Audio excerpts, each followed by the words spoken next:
Well, what is going down, everybody? Welcome back once again. Man, it has been a hot minute, that is for damn sure. With another, am I still on the air? That is right, and today it is here. He has risen, baby girl. Deadpool and Wolverine, the spoiler review. Welcome once again, ladies and gentlemen. We have not been here for a spoiler review since the Marvels back in November of last year. And Has then it on been top of that that, long? our last spoiler, well, not even a spoiler review, but our last Am I on the Air was our countdown of 2023 and our most anticipated of yeah. 2024 back in January. So yeah, this is our first time back. Took 7 months, but we are here to talk a little Deadpool. So Don Mega in the house, Peeps in the house, Friggins in the house. What is up, yo? Hey, Don. Missed opportunity from Madam Web. I'm gonna just say that. Yeah, we probably should have talked about that. Needed to break that movie down. But it is glad. Glad to be back for sure. Oh yeah, I've been waiting to get with you guys and talk movies again. So just really excited that we finally get to talk about this big movie we've all been waiting for. Definitely not going to hit the 2-hour mark on this one. No, not at all. Because we only got nothing but good stuff to say for the most part. I feel. So, we'll get into it. The nittiest of the grittiest, as they say. But once again, it is spoilers. So, I don't even know, man. If you've gotten this far without spoilers, good on you. Because, man, if I hadn't seen this thing last Thursday, I would have been spoiled all over the damn place. Like on Thursday. Every time I open any social media, YouTube, TikTok, Instagram, Facebook, it is spoilers galore. So if you have dodged them to this point, congratulations. By this point, I hope you've seen it. I know most of you have based on that box office. So we're going to get on into it. And I'm excited to be here, man, with you guys. So, man, can you believe it? We finally got to it. Our only MCU film of the year. 2024, it is our only film of the year. Yep. And this is a hell of a one to go with, and a hell of a lot one to give us out there. So it feels weird being the only one. Like I'm so used to there having so many of them, and it's like, whoa, this is what it used to be like. Right? Yeah, I know. Way back in the day when we had a little Iron Man movie, and then there was 2 movies a year, and 3 movies a year, and 4 movies a year. But Marvel's doing a little restructuring at this point, and so they pushed back Captain America: Brave New World. The strikes happened, so that pushed back some things. So the only one to make it through was Deadpool and Wolverine. And man, if you're gonna only have one film for the year, this is the one, right? So thank God that we got something like this. So as you all know, if you're joining us, we are going to break this thing down spoilerific, talk about the highs, the lows. We're going to talk mid-credits, post-credits. We're going to talk about the box office. We're going to talk about our updated rankings, as we always do at the end of every Marvel countdown. Where did this land on the gist and the mountain of 34 Marvel films? So where did this land? It's going to be a fun conversation. So we're going to get on into it. As we always do, we start with overall thoughts. And this is where we just kind of go around the room and just kind of talk about expectations, kind of heading into that opening night. Where did it land? How did we feel coming out of that showing? So, Briggins, I'll pass it to you, man. What was the overall thoughts rolling on out of Deadpool?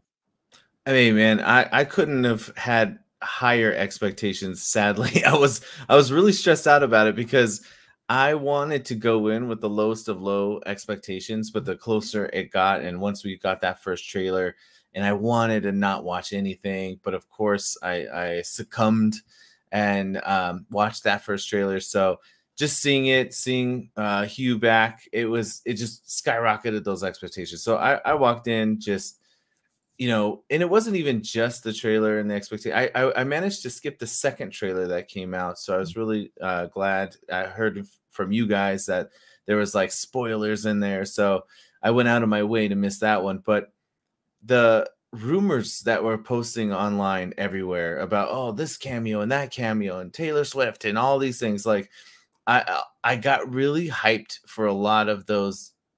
I don't normally fall into that category of like getting involved with the guessing and all that stuff. But this one I did. So it increased my hype. So it was very worrisome as I finally sat in that seat and like, wait, did I overhype this in my head?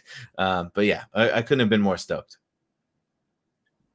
Yeah, I mean, the hype is real, man. Going into this movie, we could have set ourselves up for some real bad expectations that could have set us up for failure big time. Peeps, what was your overall thoughts kind of going in here? Where was your head at? So, like, we're talking like leaving the theater thoughts, or just like how do I feel about it? Going like, in, and then how'd you feel coming out? Oh, I only did it going in. I'll get my going out later. So getting out. Yeah. It's already too late. Sorry, Friggins.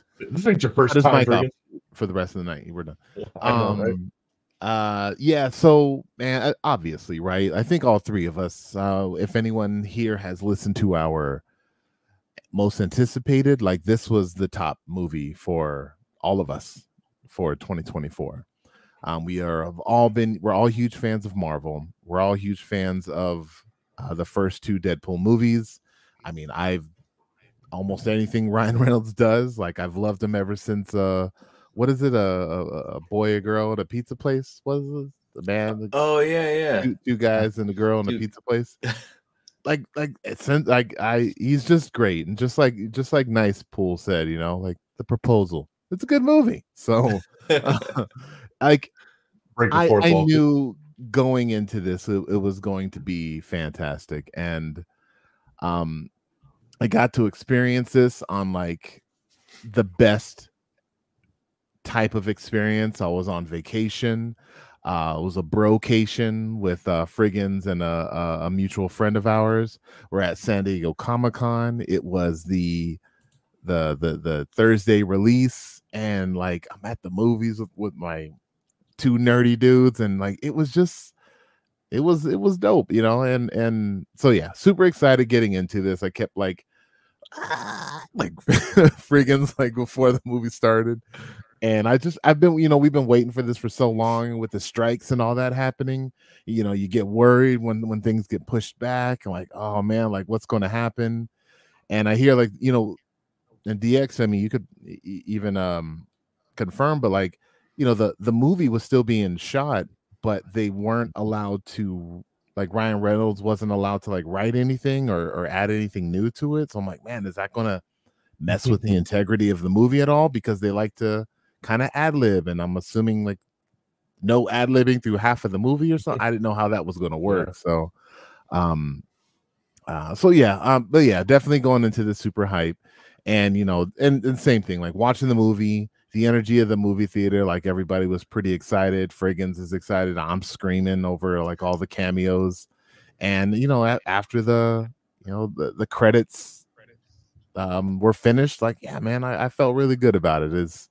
Had a really, really good time. Friggins just gave me his ranking right away, and I told him, like, I think I'm gonna wait on mine. I'm not gonna say it right now. I'm gonna hold off. But he was very confident with his ranking. I'm curious to see if it still holds today. But yeah, man, it was an absolute blast. Like, just like I would say with Endgame and every other Deadpool movie, like it was fun. And if you go to the movies for anything, it's entertainment, and this movie provides. Yeah, it provides in spades. This is definitely one of those ones going in. Like I said, you could set yourself up for failure. Hype is so real, right? You're so excited. Number one most anticipated movie of the year, like we're talking about, you know. And I'll tell you, I mean, 2024 has been one of them years that, like, I like a lot of movies, but no movie has left me walking out of it like, that's the one, right? Like, this is what I'm looking for. This is what I want. This is that big 5 out of 5. Like, I feel a little bit let down by almost everything I've seen this year, that it just didn't quite get there. So I was excited, but I was nervous. And going into it, right from the beginning, one of the best opening sequences ever. We'll talk about it. But like, I just had a grin on my face, and that grin did not leave my face for 2 hours. I'll just say that. So super, super stoked, super excited. Went in happy, came out happy. I have seen the movie 3 times already and absolutely loved it every single time. Was able to I brought my daughter to it the second time, first rated R movie of all time there with my daughter. I figured this is the one, right? We're gonna look back down the road, and what was that first rated R movie we saw? Deadpool Wolverine. That's awesome. I just, she was really excited to see it. My wife, not so much. She wasn't thrilled about it.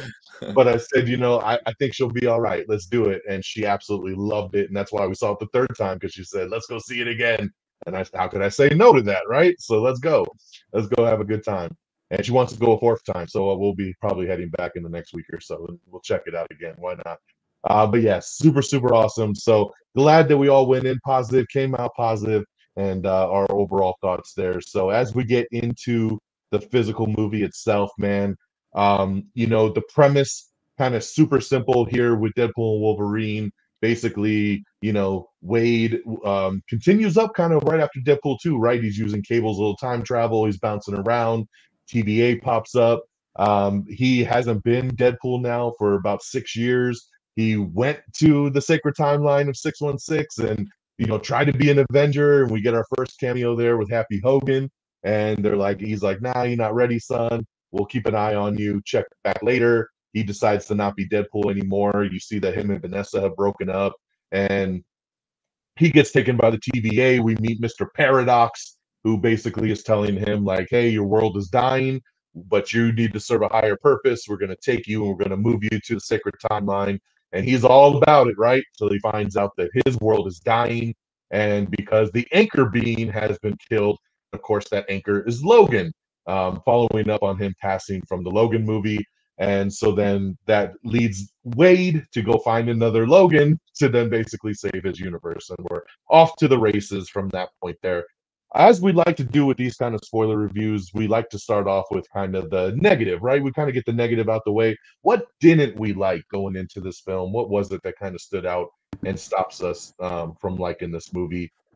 And sometimes we nitpick. That's what we get into. We nitpick a little bit going into these things, and I feel like that's what I had to do here, because there's not much I didn't like. And even saying don't like is a stretch. Like, to me, it's kind of more of like, I wouldn't have done it this way, or this maybe disappointed me. And I just have a couple quick bullet points. Number one, we just talked about it, the 616 sacred timeline, right? Little weird at the end of the movie that he's just back in the Fox universe and we're still separated, right? Like, I thought 100% going into this thing that he would have been in the 616 by the end of this film, and now we have Wade in the Avengers universe. So kind of weird.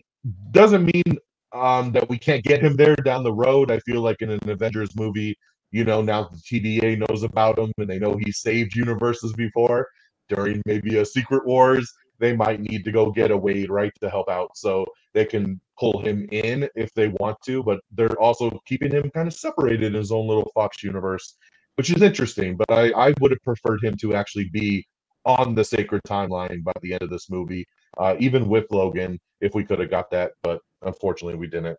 And the only other thing that super bugged me, and it's bugged me every time I've watched this movie, maybe you guys agree with me here, but the story of why Logan is the worst Logan in this universe, when he tells X-23 the story, he basically says, I got drunk, I left the mansion, and then a bunch of humans stormed the fucking mansion and killed everybody.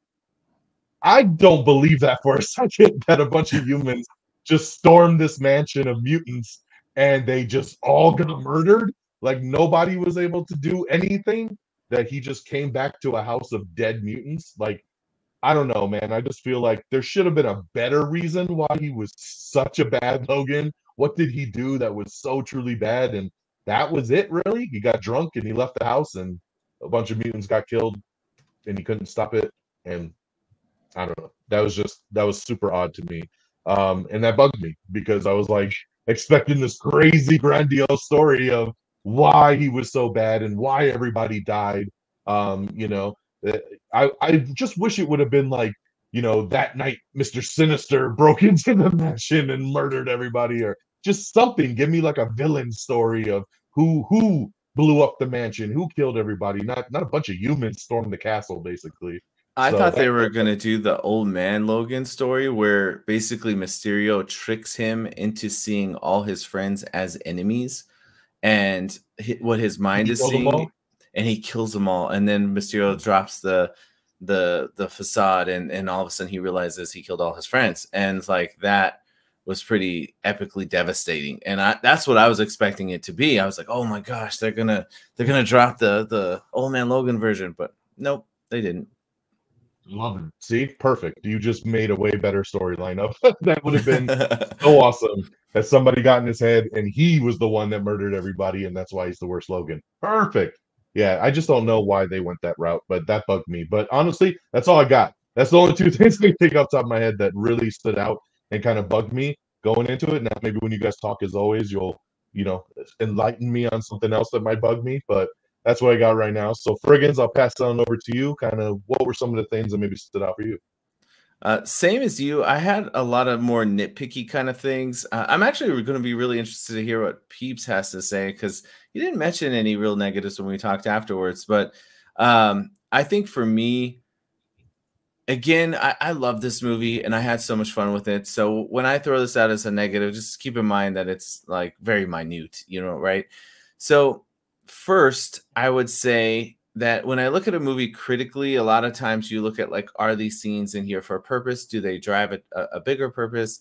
Does it move the story forward, or is it just wasted space? And I honestly felt like the last fight against the Deadpool Corps, you could completely cut that entire scene and it doesn't change anything that happens in the movie. So we appreciate you. I knew I was gonna. Oh my God! Didn't take long to get into. Get the fuck out of here. I knew I was gonna get that at some point tonight. Love that, man. Come on, dude. Well, and that's where I throw. That's where I throw in the but, right? So although I say that like story wise, that was kind of an issue. Kind of when it was over, I was just kind of like, nah, we didn't need that, but it was absolutely fun, and the whole purpose of it was to give us some cool joy and excitement and all that. So I get that. I loved it like overall, and I'm glad it was there. I'm just saying, like, story wise, critically wise, it doesn't necessarily make a whole lot of sense. Other than that, I didn't have too many gripes with a lot of like the rest of the movie. I think the main other issue for me, and it was probably the biggest issue for me, is more of a personal problem.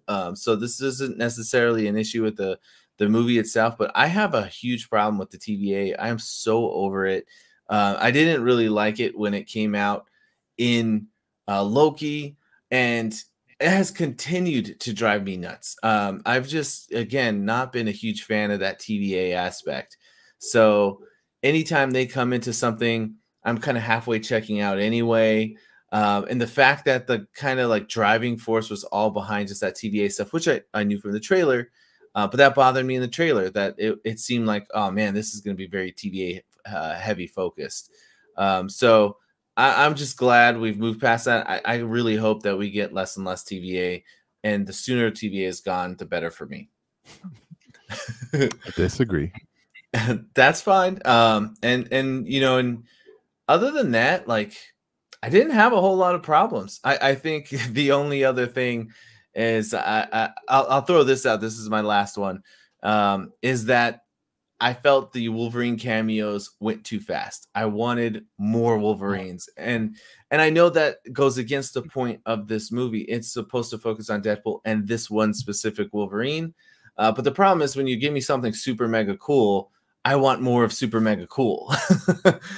And so seeing all those different Wolverines were all super mega cool, and I just wanted more of them. So that was like the one last detail I'll throw in as a negative. And I will agree with you on that one. Let's go with that. Wolverine, all right, we got at least one agreement. The montage, I could have gone another 5 minutes on montages of just different easy Wolverines. That would have been fantastic. I loved it. And I'll tell you, I noticed it more on the second and third viewing, how fast it went. And it was like, man, I wish that was longer. So, yeah, no, for sure. That I feel you on that. Peeps, what you got? Oh, man. I'm about to make everybody sad, I feel like. So, yeah, I actually have a lot of stuff that I kind of had beef with this movie. Interesting. So, here we go. And maybe it's nitpicky, right? Maybe. So we'll see. I'll let you guys decide. Overall, the biggest issue I have with this movie is I think the plot is pretty weak. Nothing really. You said friggins about the whole Deadpool scenes, about what does it do? What does any of this really do for anything? Like, if this, when you talk about stakes in the future, like at the end of the movie, that he still exists in the same Deadpool area that he was, and at the end of this, him and his girl are happy, him and all of his friends are happy, and I guess the only difference is that now we have Hugh Jackman and Laura in Deadpool's little circle. Yes, maybe, can you help out my friends, TVA? Give them some places. We'll see what we can do. Okay, so potential movie or additional cameos for gratuitous cameos in the future. But like overall, I just don't see what this movie actually did, and that kind of the same blue balls feeling I got at leaving Multiverse of Madness.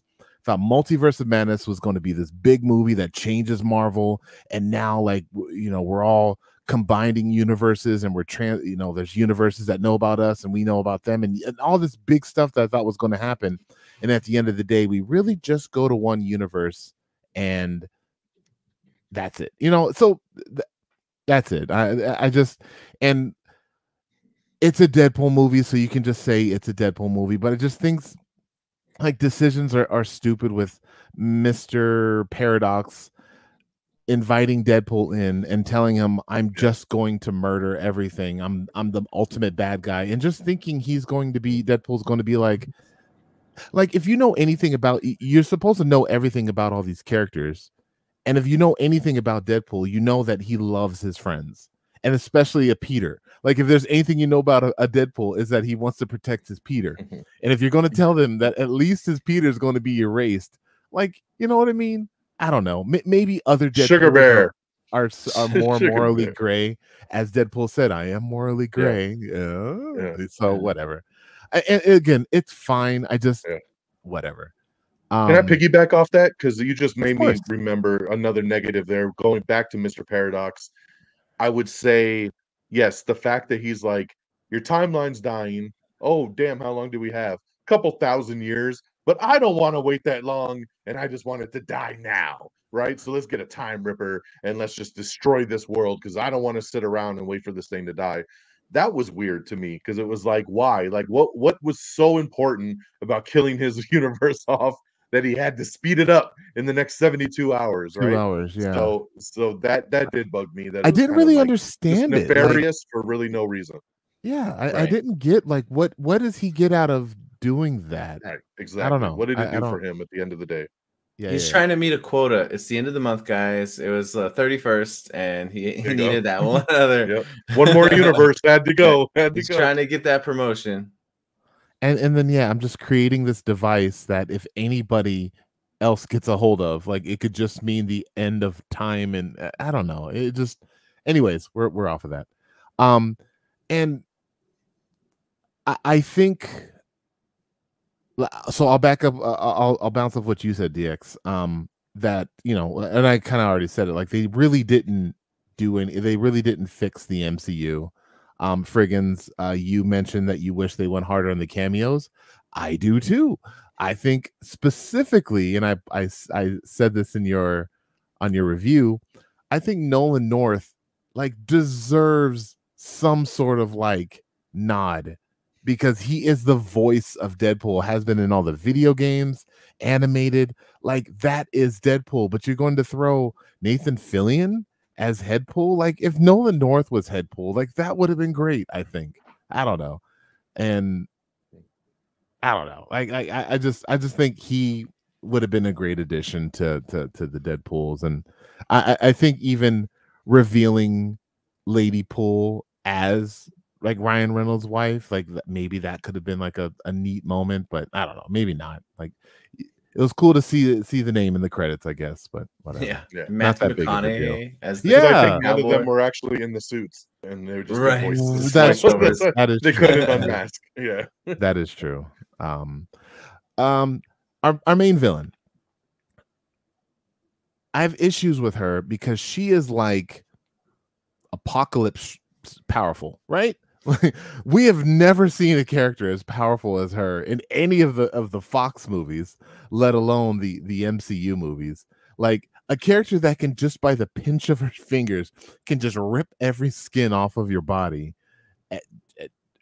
Like she was ridiculously powerful and could stop and kill anybody that she wanted to until later on when she didn't. I don't know. Like Deadpool Wolverine, don't you guys try to stop me. I'm going to go in here and stand in front of this machine for 10 minutes while you guys, good luck. I don't know, man. Like, I don't get the whole super strong characters. And then we establish how strong they are, but then we just don't actually quite go there. And I was telling Friggins too, like, I don't understand how she just can't die. Like if she gets shot in the chest, and if she can think, if her brain waves are working, then she could just not die. Like Logan stabbed her through the back and she's just immortal, essentially. Like me, I guess. Sure, she's just Apocalypse, I guess. I don't know.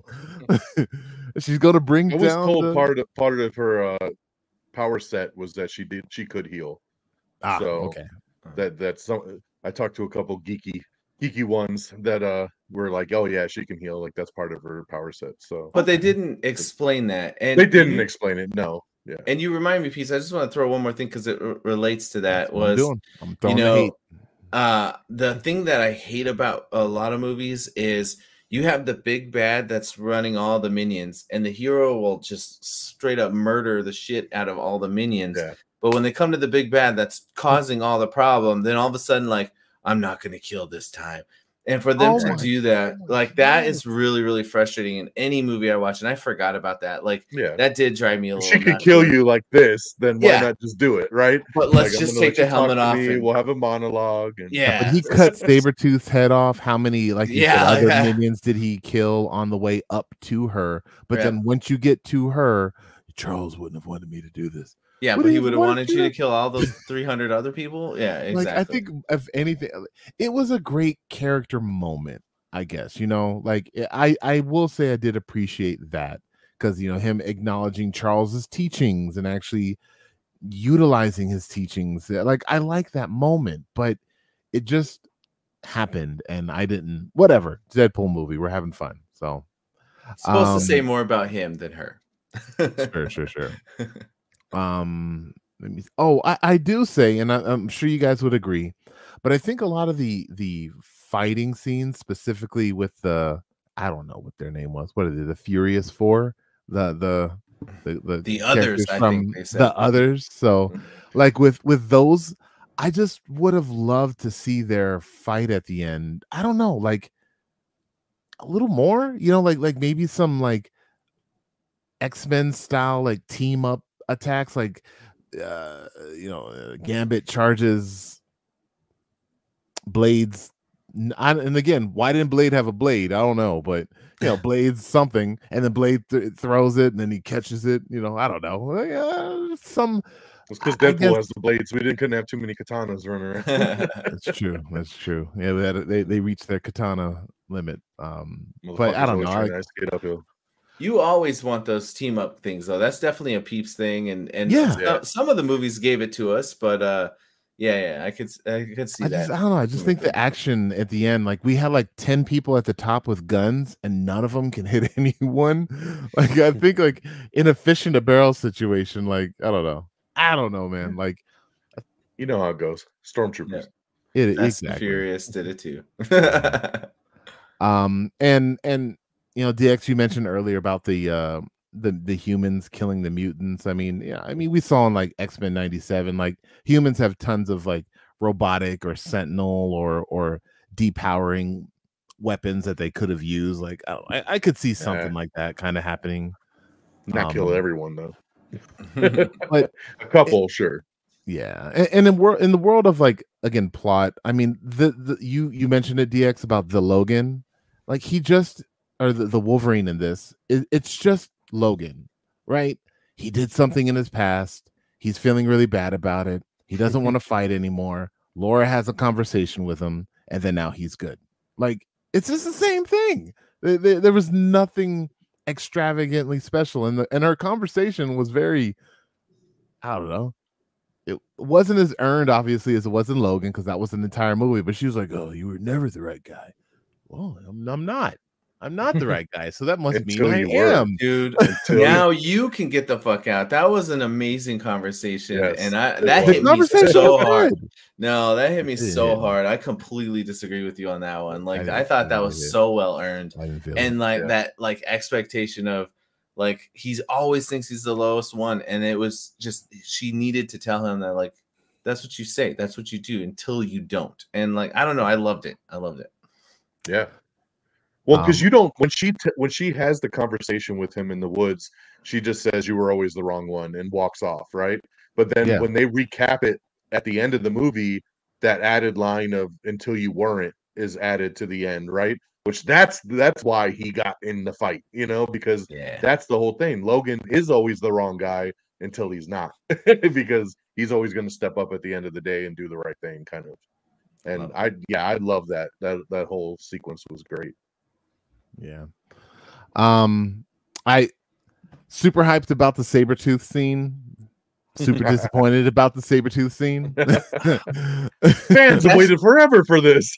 Yeah. That Done. shocks me though, because like you also like the like anime, like you know the run by with the sword swipe, and then the I like guy anime, like, but that piece it depends. Like, oh, but no. man, I thought that was so cool. I too. love Sabretooth, man. I just That's wanted fair. if Sabretooth, I'm not saying that Sabretooth would have been the Pyro character, because again, if he's having a conversation with the TVA, they'll be dumb. Oh, yeah, you want me to kill Logan? That would be dumb. But like just more, you're gonna have a guy that's probably Blob. You're gonna have a guy that was probably the big Russian guy from the Punisher movie, right? With the red and white striped shirt. He's like, called the Russian. okay. Yeah. Yeah. Should have got Kevin Nash. He would have totally done it if they would have asked him. Like no, Cheap. They went cheap.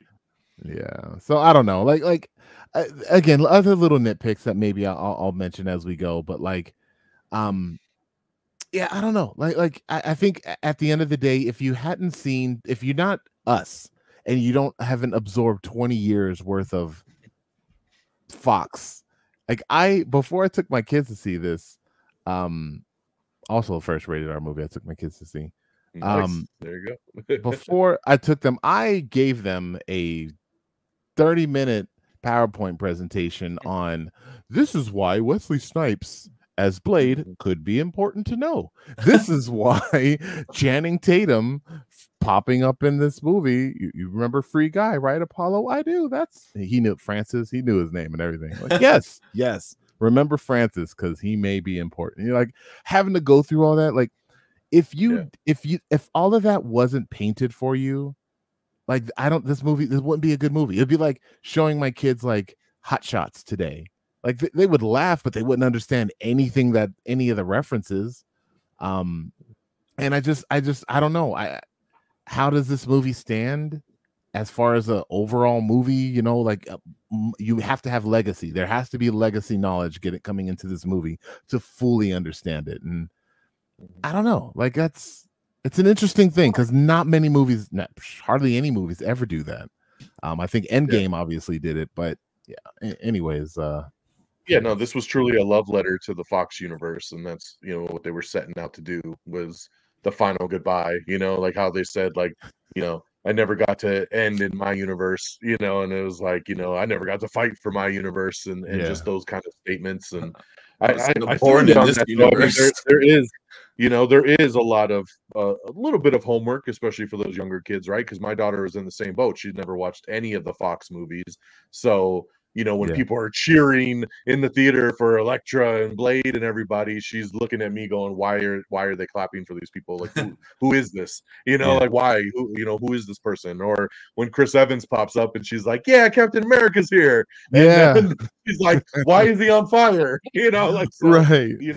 There's those explanations. Why is he not dead? But, so yeah, it definitely creates a little bit of homework there, but legacy is what it's all about, man. It's like, like when you look at it, like you said, as like an overall movie, and we're trying to, based on plot and all that other kind of stuff, like, yeah, it's thin, it's loose, but again, we talked about it in the beginning. It's about enjoyment, and that's what we go to the movies for, is having a good time. And that's what this movie, is bringing in spades. So you can kind of almost disconnect the rest of it and say, hey, whatever, like I can pass the thinness of it and all these other things and just geek out for what it is, because it's giving me what I wanted out of this film. And that's what I enjoyed. And I talked to a lot of people that hadn't known anything about the Fox stuff and still were saying, oh my God, that movie was so funny. And they will say, like, I didn't understand the references, but like I got everything else. And that's, that I think that's a win.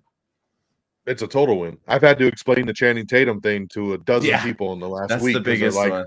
Why was he in that? Why was he Gambit? And then have to, well, you see, before the merger, like he was going to do this movie. So but everybody enjoyed it, right? Like you go on TikTok right now, every other TikTok is Channing Tatum, Oh, I'm going to make a name for myself. They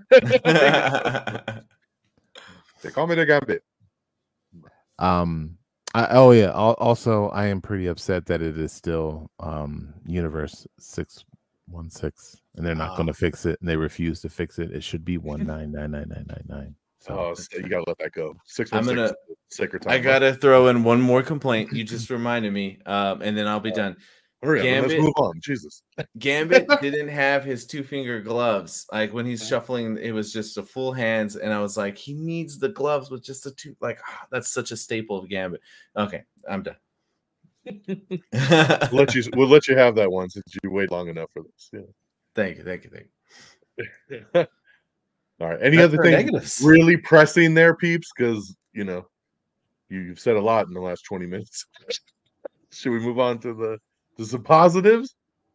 Let's do it. I feel like when Peeps is on mute, then I can talk instead. And he said everything I just said was wrong, and I agree with Fred 100%.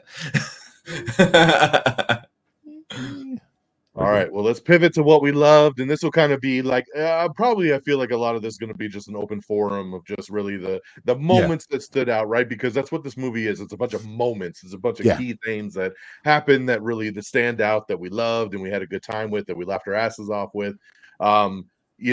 We mentioned it a little bit before. Let's start kind of at the beginning, right? Like we're going through, I got to find a Logan, right? Or actually, let's go right to the beginning. Let's talk intro to this movie.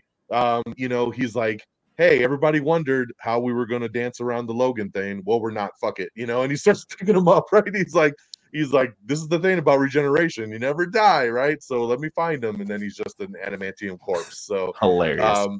And then we bust into a bye montage with him kicking ass with the TVA, using Wolverine's bones as weapons, which was just overly fantastic. So great. Love the Gossip Girl joke as well too. There's 207 bones in the human body, 208 if you watch Gossip Girl.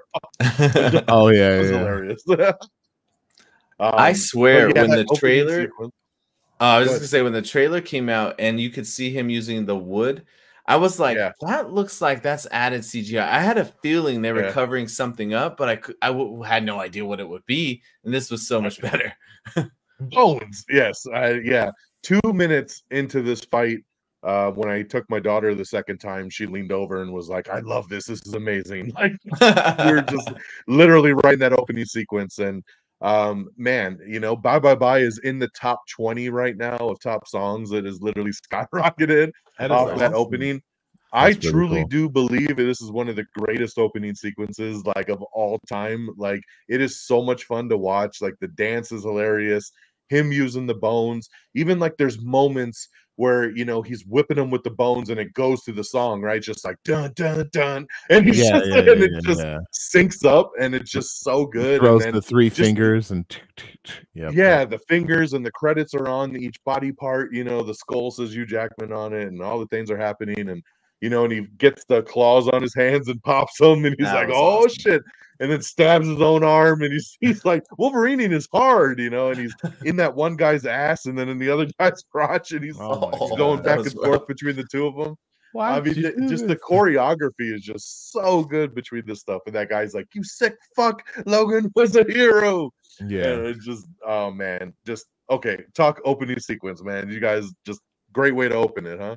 Oh yeah. I mean, you said most of all of it. I just adding in the little dance number to it was Yeah. great too. Like cutting to the dance number, I was like, oh my god, he's actually even doing the dance. Yeah. That was really fun. Yeah, I mean, like I said, you pretty much covered everything for that opening sequence. It was great. It was really fun. Yeah, I'm very much a believer in most directors. When they give us the start of a movie, they're just kind of letting you know, hey, get ready, because this is if you don't like this, then you're probably not going to have a good time. And yeah, DX, I mean, like, yeah, definitely an amazing opener. And I do also like how they Deadpooled it a little bit, right? Kind of how they like to tell their story backwards a little bit, like they'll start in the future, but they didn't really. Like, it was only what, like 20 minutes maybe into the movie before they got back to that point. Like, it's not like they did that the entire movie. So, you know, I did like that element of it too. And yeah, just it was a great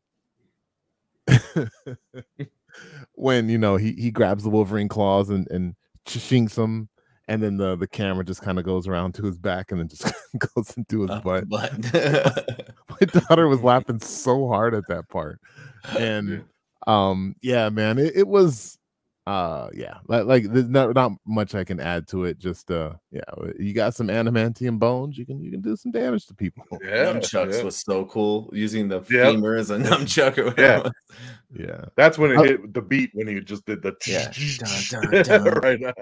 I did like too, like right after he was like fuck, and then he was hitting the skeleton, and it was sitting next to him. He just kind of had it sitting all casually with its legs crossed, and I think like one of its arms were up. And he's like, I calmed down now. I'm sorry about that. And they another great kill. Mug. I didn't notice that until the second viewing.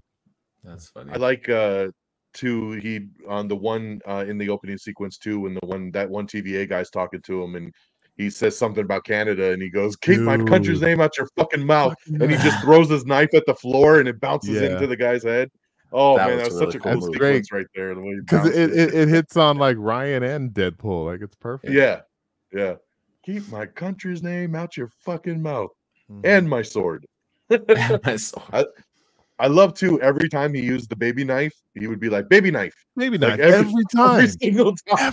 That was funny. That cracked me up, dude. My daughter's so synced up to that one. She was all, "Baby knife, I love baby knife." I didn't notice that until the second viewing. I'm like, he literally said it every time. Every time. It cracked me up every time he popped it up. With Cassandra, he's like, "Let me introduce you to baby knife," and he just baby knife every single time. The Wolverine montage. So get into that, man. Like, I know we wanted it to be longer, but you know, we had little baby short comic accurate Wolverine, which was great because I love that he was like, "Oh, look at the little comic accurate Wolverine," which should put to rest anybody that's like, want the comic book one. That's what you would get on the big screen. It don't work, guys. It doesn't look good. It doesn't look good at all. You had that. You had Patch. You had the one fighting the Hulk, which I thought was fantastic. I wish they would have stayed there just a minute longer because I love that he was like, "It's the suit you were wearing when you fought the Hulk," and the Hulk slaps him. Which it wasn't, but it wasn't. Yeah, exactly. Still fun. It wasn't. No. He had a yellow and blue, with like a much different mask, though. I mean, it's similar, but it's a little sillier. That's when his claws like bent. Yeah, it was weird. Oh yeah. Interesting. But I know, isn't it like on the comic picture, he does have the claws out and you see the reflection of Hulk, which they did do that. And in that cover, he's in the brown and yellow. So, but his first appearance is actually in a Hulk 181. And in that first issue, his first appearance, he's wearing the yellow and blue, but just with a different kind of mask. Yeah. So it's a little weird. It is a little weird. Yeah, but you're talking about first appearance or when he fought the Hulk? Like when he actually fought the Hulk, he wasn't in the brown suit? His first appearance was in a Hulk book, and he was not in the brown suit. But that's not what they were talking about, though. They're talking about when he actually fought the Hulk. I'm pretty sure he also fights the Hulk in that one, and that's the one with the reflection in so that one is exactly like that issue. Yes. Yeah. So, yeah, I think that's what they were kind of getting at. Not that it was the first time he was in a Hulk. Yeah. Comic. Either way, it was badass. Either way, it was badass. Yeah. You know, and then what did we get? We get Apocalypse Wolverine, which was really cool. That was my favorite. I lost my shit. big old mutton chops, good to go. You know, and then what's the one that's kind of like he's hanging on the X? Like I wasn't familiar with that one. That's Where just he's a on the comic X with cover all the as well. skulls. Yeah, it's just Yeah. like a awesome cover. The do you remember in Logan the group of people that had like robotic pieces? They're called the Reavers. In that one, they had basically captured him and threw him up on the X. So it was just to acknowledge the comic cover. That's very famous. Yeah, I like that he was like, "It's not you. We're just gonna go a different direction." And he's Yeah. And then of course we get the Cavalrine, man, which was just such a cool fucking So thing. I love that he turns around. He's like, "The Cavalrine." He's like, "This just fucking feels right." You know? And he's just so excited. I love the dig at DC, right, where he's like, "We'll treat you so much better than those dickwads down the street." That's And, funny. Yeah. And then Henry popped the Mission Impossible arm Hell straight yeah. out that fight and popped the claws out with the right left and goosh right on out of there. So fantastic. I stuff, wonder man. whose So, yeah, idea let's go. that was. Like who thought to Yes. think that way? I hope it was Henry. I hope he was like, what if I Yeah. Exactly. I did not think, man. I did not for a million years think that would happen. I was like, there's like something inside of me that I was like hoping, but like, there's no way they're gonna do it. I will like say though, when he hit him. his mutton chops looked a little rough. Like They're it pretty bad. looked a little rough, but no, I agree. Like, didn't he hit him through the portal? I was gonna say, I Yeah. love that force. Yeah, he said hit you're him just with. he said was you're just flying. leaving, and he's like, "No, I'm not." He's up just right in his chest. Yeah. It's great. Yeah, no, it was great, man.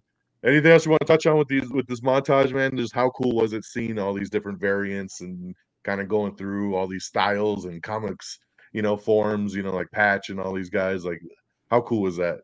It just makes me sad that like each one of those could have been another movie. You know what I Yeah. mean? And like if you think over the last like 30 years, if they could have, or 20 or 25, 24 years, whatever, if they could have just made those movies like could you imagine a movie where he's fighting the Hulk directly in a brown suit like that, or a movie of Age of Apocalypse, a movie of Patch, like 'cause then all it of would those be so Ivan cool. Ooze Apocalypse, and I don't want that. So. If it was done, well, that one looked great. I loved how like his hair was crazy and how ultra violent he was. Like that was really cool. He had the stub also. Yep. Didn't Cyclops blast his arm off? That's why he only has one arm. He stabbed Cyclops in the eye. That's why Cyclops only has one eye, and the blast blew off his hand. Oh, nice.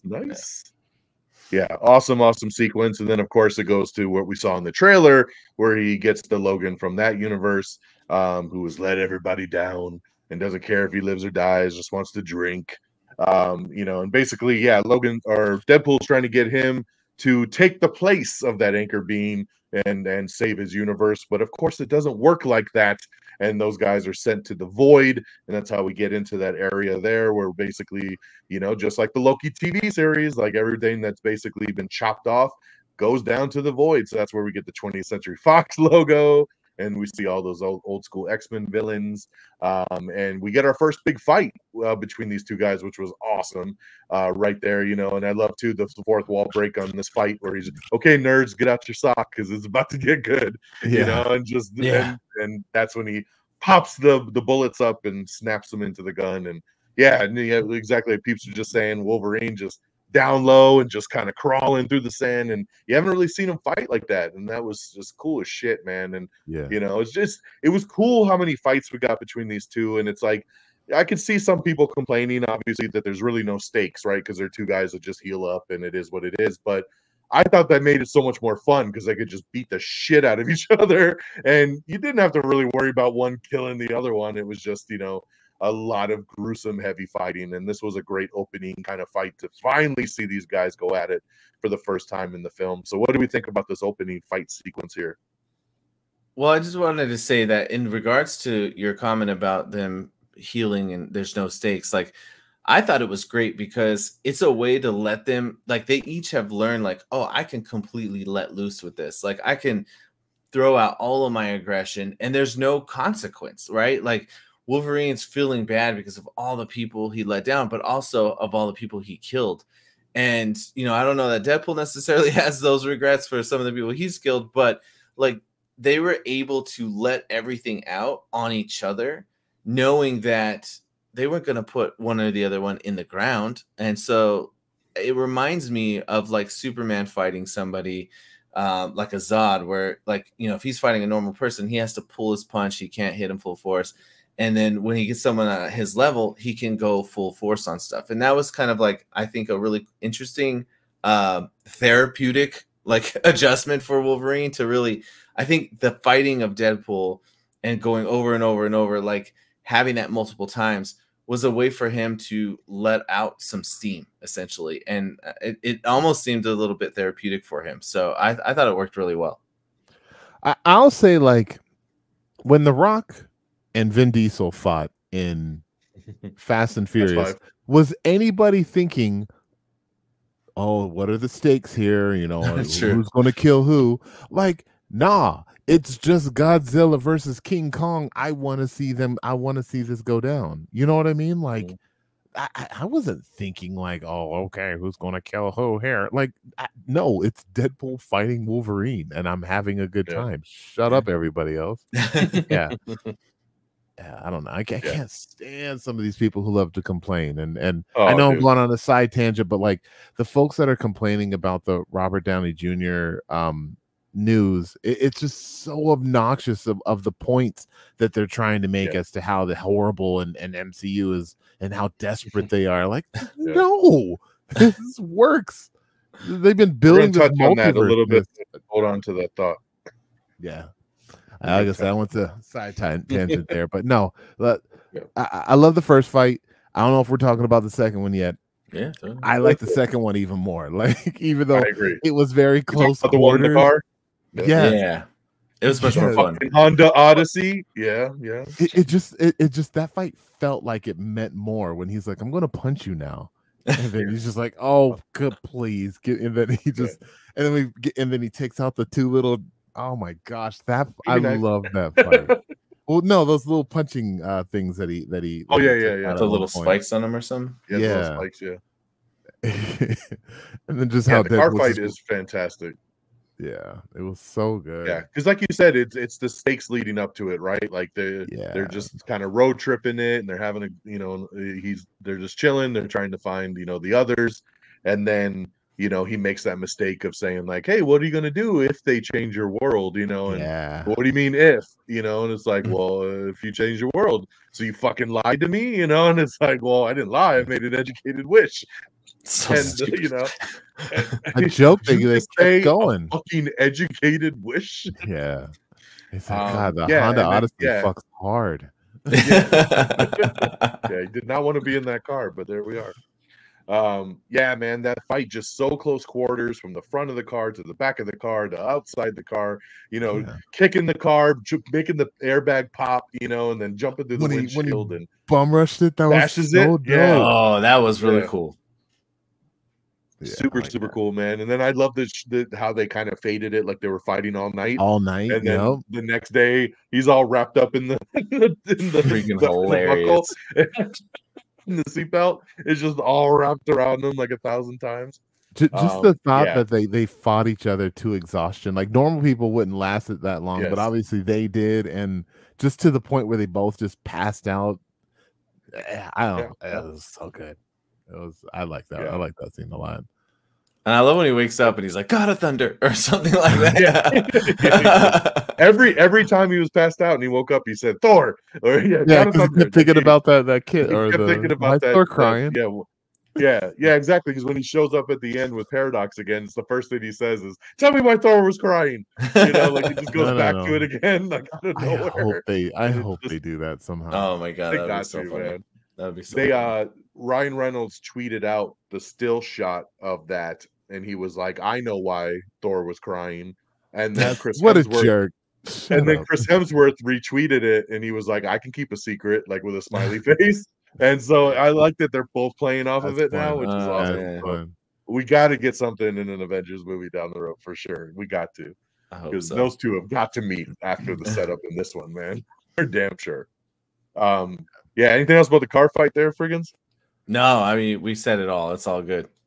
Yeah, great stuff. So those are two big fights there between Wolverine and Deadpool. Of course, kind of going backwards. Let's jump into cameos, right? So leading into this movie, there was obviously all those rumors, man, we're gonna have lots of cameos, and people were, even to a point, again, people were getting worried, right? Is it gonna just be this weird cameo fest, or all these people gonna be popping in, popping out? Is it just gonna be, you know, cameo porn, basically, like with no real reason? And the cool thing I can say, kind of after seeing the movie multiple times, is that every cameo matters in this film. Like, and it really, like, there's a reason for it. There's a reason these characters pop up, and they're not just really cameos. A lot of the people that pop up are in it for several scenes. They actually play out fucking longer than just a, hey, I'm here, see you later. You know, like, yeah, you have some of that with some of the villains, but even with a lot of the villains, they couldn't even get the original actors to come back. You know, we had a different Juggernaut, which I love. They said, "Oh, you're this week's Juggernaut." Like, to them, you know, kind of made that joke. It was a different Psylocke. It was a, you know, a different Azazel. Like, it was a different Lady Deathstrike. Like, there was just all kinds of different people portraying those characters from those other X-Men movies. We talked a little bit about Sabretooth. We have that fight, right? He cuts Sabretooth's head off. And I love the Furiosa kind of, you know, this is your queen. You know, so like, funny. He does the whole Furiosa line. You know, if you want me, we got to go through her.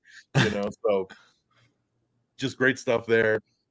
Meeting into Cassandra Nova. But then, yeah, so the guy shows up out of nowhere with the hood on. And as soon as he starts talking, you know who it is, man. We're like, oh, I'm like, oh, shit. That's Chris Evans, dude. This is fucking tight, right? And they have him kind of cloaked, but he's in blue enough to where you're like, not really thinking about it. You're like, oh, Captain There's a America, little bit whatever. of red on his Yeah, a little bit of gloves, red on the so sleeve. So you're like, okay, like, cool. maybe. He jumps And down. in the sand, and- there was a shield in the sand, like right before they showed him. So I was Yeah. thinking, like, shield in the sand, Yeah. like, okay.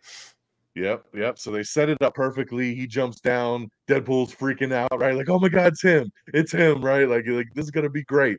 And you know, and then you get that moment where he's like, he's gonna say it, he's gonna do it, Avengers, and then he says, flame on, right? And goes up in the sky. And what, seeing that for the first time, number one, I had no fucking idea Chris Evans is gonna pop up in this movie. So that was a great surprise. Number two, I had thought about the possibility of him being Johnny Storm like years ago when they were going to make this movie. And then watching it the first time, like, that thought never crossed my mind for some reason, because I was just thinking MCU. I'm like, oh, it's Captain America, whatever. The only thing that stood out to me a little bit that kind of was making me think was his hair, because he just had his normal kind of black hair, right? Like, they didn't try to like lighten it or make it more Captain America, like how he's got the dirty blonde, you know, like, so his hair was sticking out to me, and I was like, that's a little weird, you know, but hey, it's a cameo, maybe they just didn't want to go through the hassle, right, of like doing all that. But when he said flame on, man, our theater just erupted, and it was just such a cool twist, man. It's the one that, like, my wife said like landed for her the best. Like, it was just like, that was such a cool moment. Pissed me off that Pyro was able to kind of take him out so easily. I didn't. I actually thought that was cool. Like, I never thought about Pyro going up against a flame generated person, and like that's his thing. He controls flame, and if he's stronger, like Johnny that, can go like supernova, man. Like, that's fucking nuts that he was able to just like burn him out that fast. True. Like, it seemed odd, but it was funny. And he knocks him down. I thought he was fucking dead. I thought he was dead. Yeah, I was like, he landed on his fucking neck, dude. He broke his dead. neck. I was like, he's so dead. And I love too when he lands and Wolverine goes, "We don't know that guy." Like, yeah, right away, he's just, "We don't know that guy."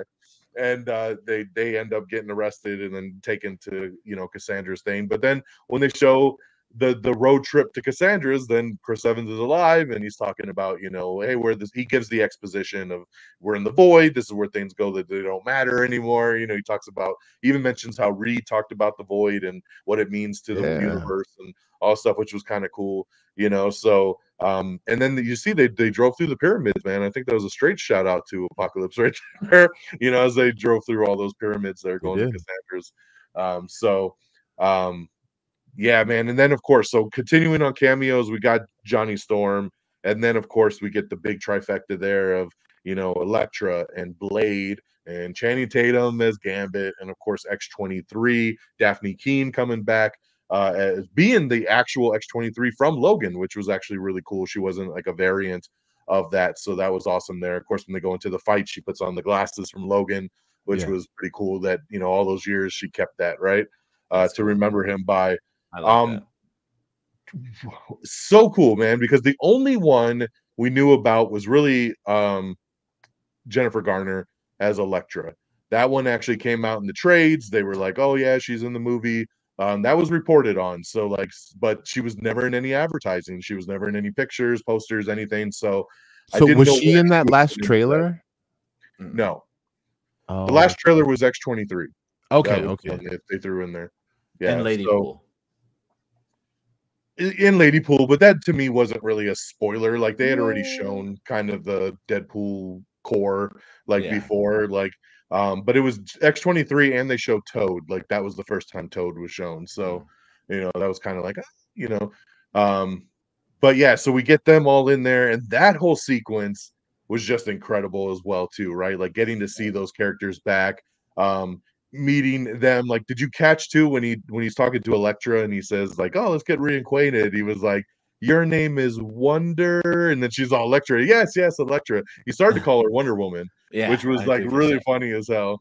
That Yeah. I didn't catch the first time. I caught it the second time. You are Wonder. Oh yeah, Elektra. How could we forget? And I mean, then she was Blade, ripped, man. She looked so buff. Like I was really she looked good. surprised. Yeah. Yeah. Yeah. No, that was a great one there, you know, and then Blade, and then I love the back and forth of the, oh, I didn't think to see you here. I thought you were retired. And he's like, retarded. He's like, dude, he's like, I'm already in the void. I ain't trying to get canceled. Yeah. And you know, and then of course Channing Tatum comes in, and I told you guys, man, as soon as I saw that card floating in, I thought of Fred right away. I was like, oh shit, they're gonna do it, because that was a rumor for a long time. Will they bring Channing Tatum in and let him actually realize the role that he never got to do? And he was there, man, in his full, like, pretty much, besides the gloves, Fred, but he was in his full costume right out the damn cartoon, with the headpiece, like everything. It was super, super cool. But I gotta ask you, what did you think about the accent? And like, do you feel like he was pretty spot on, or do you feel like they were really turning it up for comedy sakes? Or like, obviously they were trying to play with that, but like, I know, like I saw an interview with Channing Tatum like years ago, and he was talking about how hard it is to do the Cajun accent and really like lay it on and stuff like that. So like, what did you truly feel about kind of the way he portrayed that dialect? I mean, I think it was definitely amped up for the comedy aspect. I think had this been like a solo movie or something like that, they would have toned down a lot of the French dialogue that he had. You know, in that Cajun, they do mix French in there, so it was accurate. It's just I think they just amped it up. So you know, for those comedic, there's a lot of stuff going. Like I've saw a lot of people that are taking the like animated show and editing in like dub overs, and I've seen like them talking about Gambit, like, speak English, man, and he's like, I am speaking English. They're like, no, your accent, I can't tell what you're saying. And so like that seems to be like a running joke right now. So it was just great to see that like all coinciding together. His costume, man, like it was insane to see it in real life. Like I literally got teary-eyed to see it finally on the big screen. But also at the same time, it just reminds me how ridiculous the suit is. Like I have to admit it, like it looks so funny in real life, but like also so cool at the same time. And yeah, I mean, you see the card first, and it took a second to process. Oh yeah, because it went kind of fast, and I was like, was that a card? No way. And then like he comes around the corner, and I was like, oh my god. Man, it was just, you know, it was a dream come true. Did you like, think for a minute it might have been Taylor Kitsch? No, I knew, because Ryan Reynolds and Channing Tatum are such good friends, and they're in so much of the same movies. I did wonder if Kitsch was going to come into it early on, but I thought there was going to be like a duo, because I honestly thought we were going to get multiple Wolverines. So like the Daniel Radcliffe Wolverine, the Eggsy from God, they didn't do it. Nope. You know, and all these. So I thought there was going to be like multiple people playing multiple characters. So I thought for a minute we would have Channing and Taylor Kitsch. I would, but once I saw the card come through, I was like, this is Channing. Like the whole time I knew Channing was going to be in there just because of the relationship with Ryan. But yeah, I mean, it's so hard to, you know, speak to seeing your favorite character finally like in a suit. Like obviously I had Taylor Kitsch in the earlier movie, and I actually am one of the few who loved Taylor Kitsch in that role. I thought he was perfect. I thought he did a great job. But like to see your favorite character in full suit And then after that, to see him kicking ass, like that was just an extra added bonus. I will say too, though, I know we're talking Gambit here, but I just want to say, like, our theater went absolute bonkers for Blade as well when Blade came through. That was the biggest surprise for me. Like, I had no concept of that. But yeah, man. And then the fact that Gambit talked about himself, like he said, "Oh, you can call me the Gambit." Like, that was cool. Like, Gambit historically talks in the third person. So it was cool to see him kind of reference in that, like speak in that way too. So I thought they did fine. That was good. I thought it was good. It made me laugh. Although I did freak out when he walks out and he's kind of having that montage moment of like, they're finally going to have our end. And I'm hitting Sean and I'm like, oh no. They're going to kill him. I was just getting like one shot and he's gone. And totally, dude. Because he goes, because he's like, oh, I finally get my moment, you know, like, like it just seemed like it was amping up. Just, like he just gets blown up or something right at that point. That's exactly they set it up so perfectly. Because then Wolverine even says, like, I don't think y'all are making it out of this. Yeah, exactly. And I'm like, they're all about to just get blasted like Deadpool 2 style with X-Force, right? That's like, exactly what I thought was gonna happen. I think probably they might have had that like planned for that, but just decided not to. And I'm glad they didn't, because, you know, again, for a long time fan, and like it just made me wish that like the Gambit movie had got made before they Fox, you know, got bought out. So, but either way, it was amazing. It was really cool. It's still great that when they're talking about how long they've all been in the void, and he's like, I think I was born in here. I don't remember. That was so funny, because he never had the chance. So long, I don't even remember. Oh my god. Yeah, we never got to fight for our worlds. He's like, oh, even be in one. Yeah. I've been ready since I was in mama. Shout out my daddy into my mama. So funny. Yeah. I like it. Deadpool gets them all pumped to do it, and then Wolverine's just like, you're all gonna die. And read the room, man. That's funny. Read the room. So we get all those cameos, man. Of course, the Deadpool core. Later, Ryan Reynolds himself is Nice Pool, which was hilarious as well too. Just the, you know, no regenerative powers, just didn't wear a mask. I love it. He's like, where's your mask at? And he's like, hello. Like, why would I wear a mask? You know, so let's just talk cameos overall, guys. Just kind of like thoughts on who popped up. Did it work for you? Did it work for the story? Like were we like really happy with what we got? I will say, like, I was definitely happy with what I got. And I think the fact that I wanted more, I don't know. I just felt like maybe I'm asking too much, right? Like, I don't know how budgets work and how complicated it is to get different actors away to pop into a movie. And are they actually coming on set, or are they going to be filming elsewhere? You know, like getting all that worked out. I'm sure it's I'm sure it's a nightmare, right? Heck, Friggins and one other friend are having troubles like meeting up on Fridays for game night. You know, so to pull all of those people together, it was dope. And I overall, I will say I was definitely happy with what I got. I think especially the Blade, for me, that excited me, and the line DX, and I told you too, like, there will ever only be one Blade. And then he looks at the camera. I'm like, what does that mean? What does that mean? And technically, there's been two. There's only one Blade. There's a TV show. Yeah, the TV show. He forgot about Sticky Fingers over there. I thought the dude, and somebody had said on the internet before the movie came out, and I'm like, stupid internet. But I guess he was Bullseye, the black dude with the thing on his head. I thought he was supposed to be Blade from like the TV show or something. That's what they made it out to be in the still shots before the movie came out. Yeah, everybody's like, oh, they got the CW Blade over there. Yeah, you know? It's Bullseye. But no. Speaking of budgets, what was hilarious is when they killed off Johnny. And he's like, you murdered him. And he's like, you know what he was doing to the budget? Fantastic, right? Getting Chris Evans on there, like, we got to get him out of here, man. You know what he's doing to the budget. That was perfect. Yeah, I don't know. It was great. And what was the little Ben Affleck joke? Like, oh, I'm so sorry to hear that. Oh, it's okay. Yeah, it's okay. Yeah. Well, I have a Punisher, Daredevil. Out of all the cameos, we've been talking cameos. Like, obviously, everyone knows my favorite is Gambit.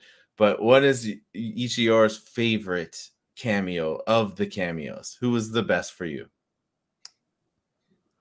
I'm gonna say, I'll say Blade. Definitely my favorite. I mean, because I never in a million years thought they would do it.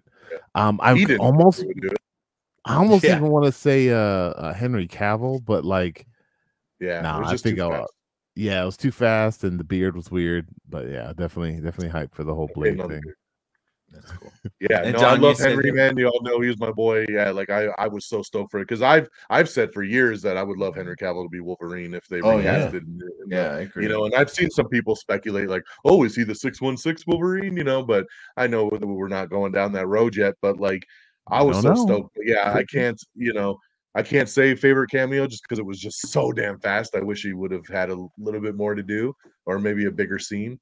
But yeah, and Blade is definitely the runner-up for me as well too. I love all three of those Blade movies. They're classic to me, and having that go full circle and see him come back in and get another shot at it is super cool. But the Gambit, man, that was just special because we knew the story, we knew the backstory. Like I like Channing a lot, and it's just getting to see that on the big screen. And I like just the way it played out. Like he was just super funny. The action was incredible. So, like that first time he unfolds all the cards and they just all light up and he's just chucking them.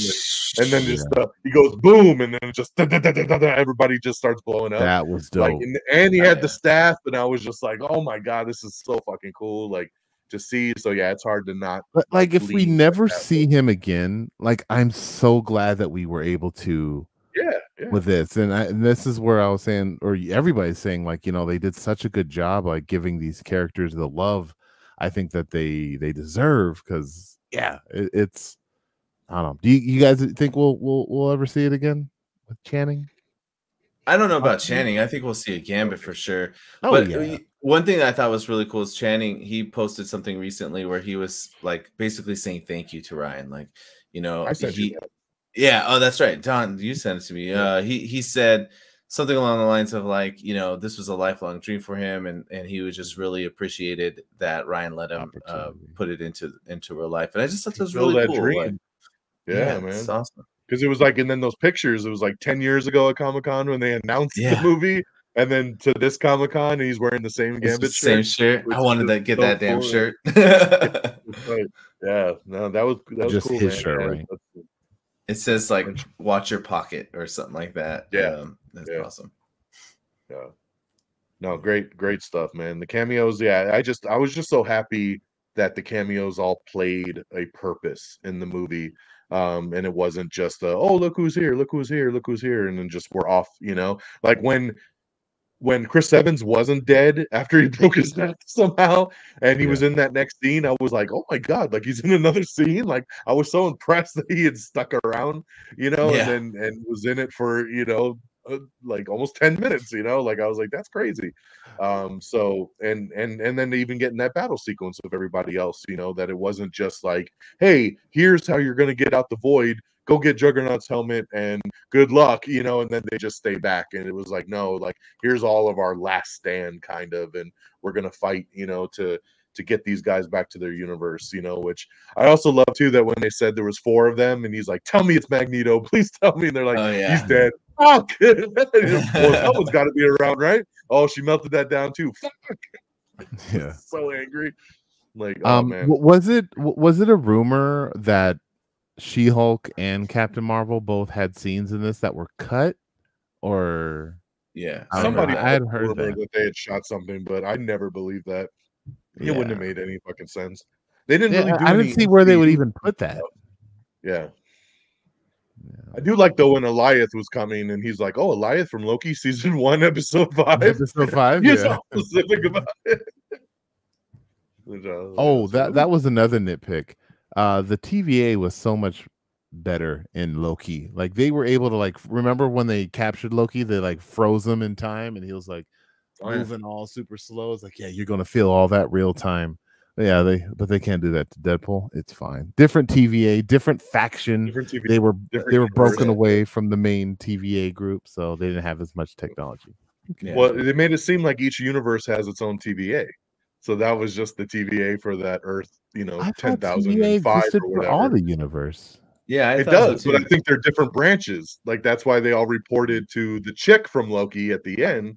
Okay. Like that's what she was like, who's in charge of that district, and then it's like, oh, Paradox, oh shit, like I so, gotcha. Morbius has the sacred timeline and all that kind of stuff, and then Sure. each kind of multiverse could have I its guess own. now they would, right? Because before it was just one timeline. So now that it's all branched, I guess now they would have multiple. Okay. And speaking of nitpicks again, like that does make me feel like too, because when the TVA first grabs Wade and he wakes up and he's like, "Where am I?" and Paradox is like, "Oh, you're at the TVA," and he's like, "Oh, are you mad because I was using Cable's like time jumpy thing?" And he's like, "No, we don't care about that." Like I was like, "What? This is the TVA. They would have fucking totally cared about that because he was jumping around fucking with timelines. Isn't that the whole point of the TVA?" Exactly. So like that kind of bugged me that he was just like, "Oh, we don't even care about that," because that should have totally been why they went after Wade.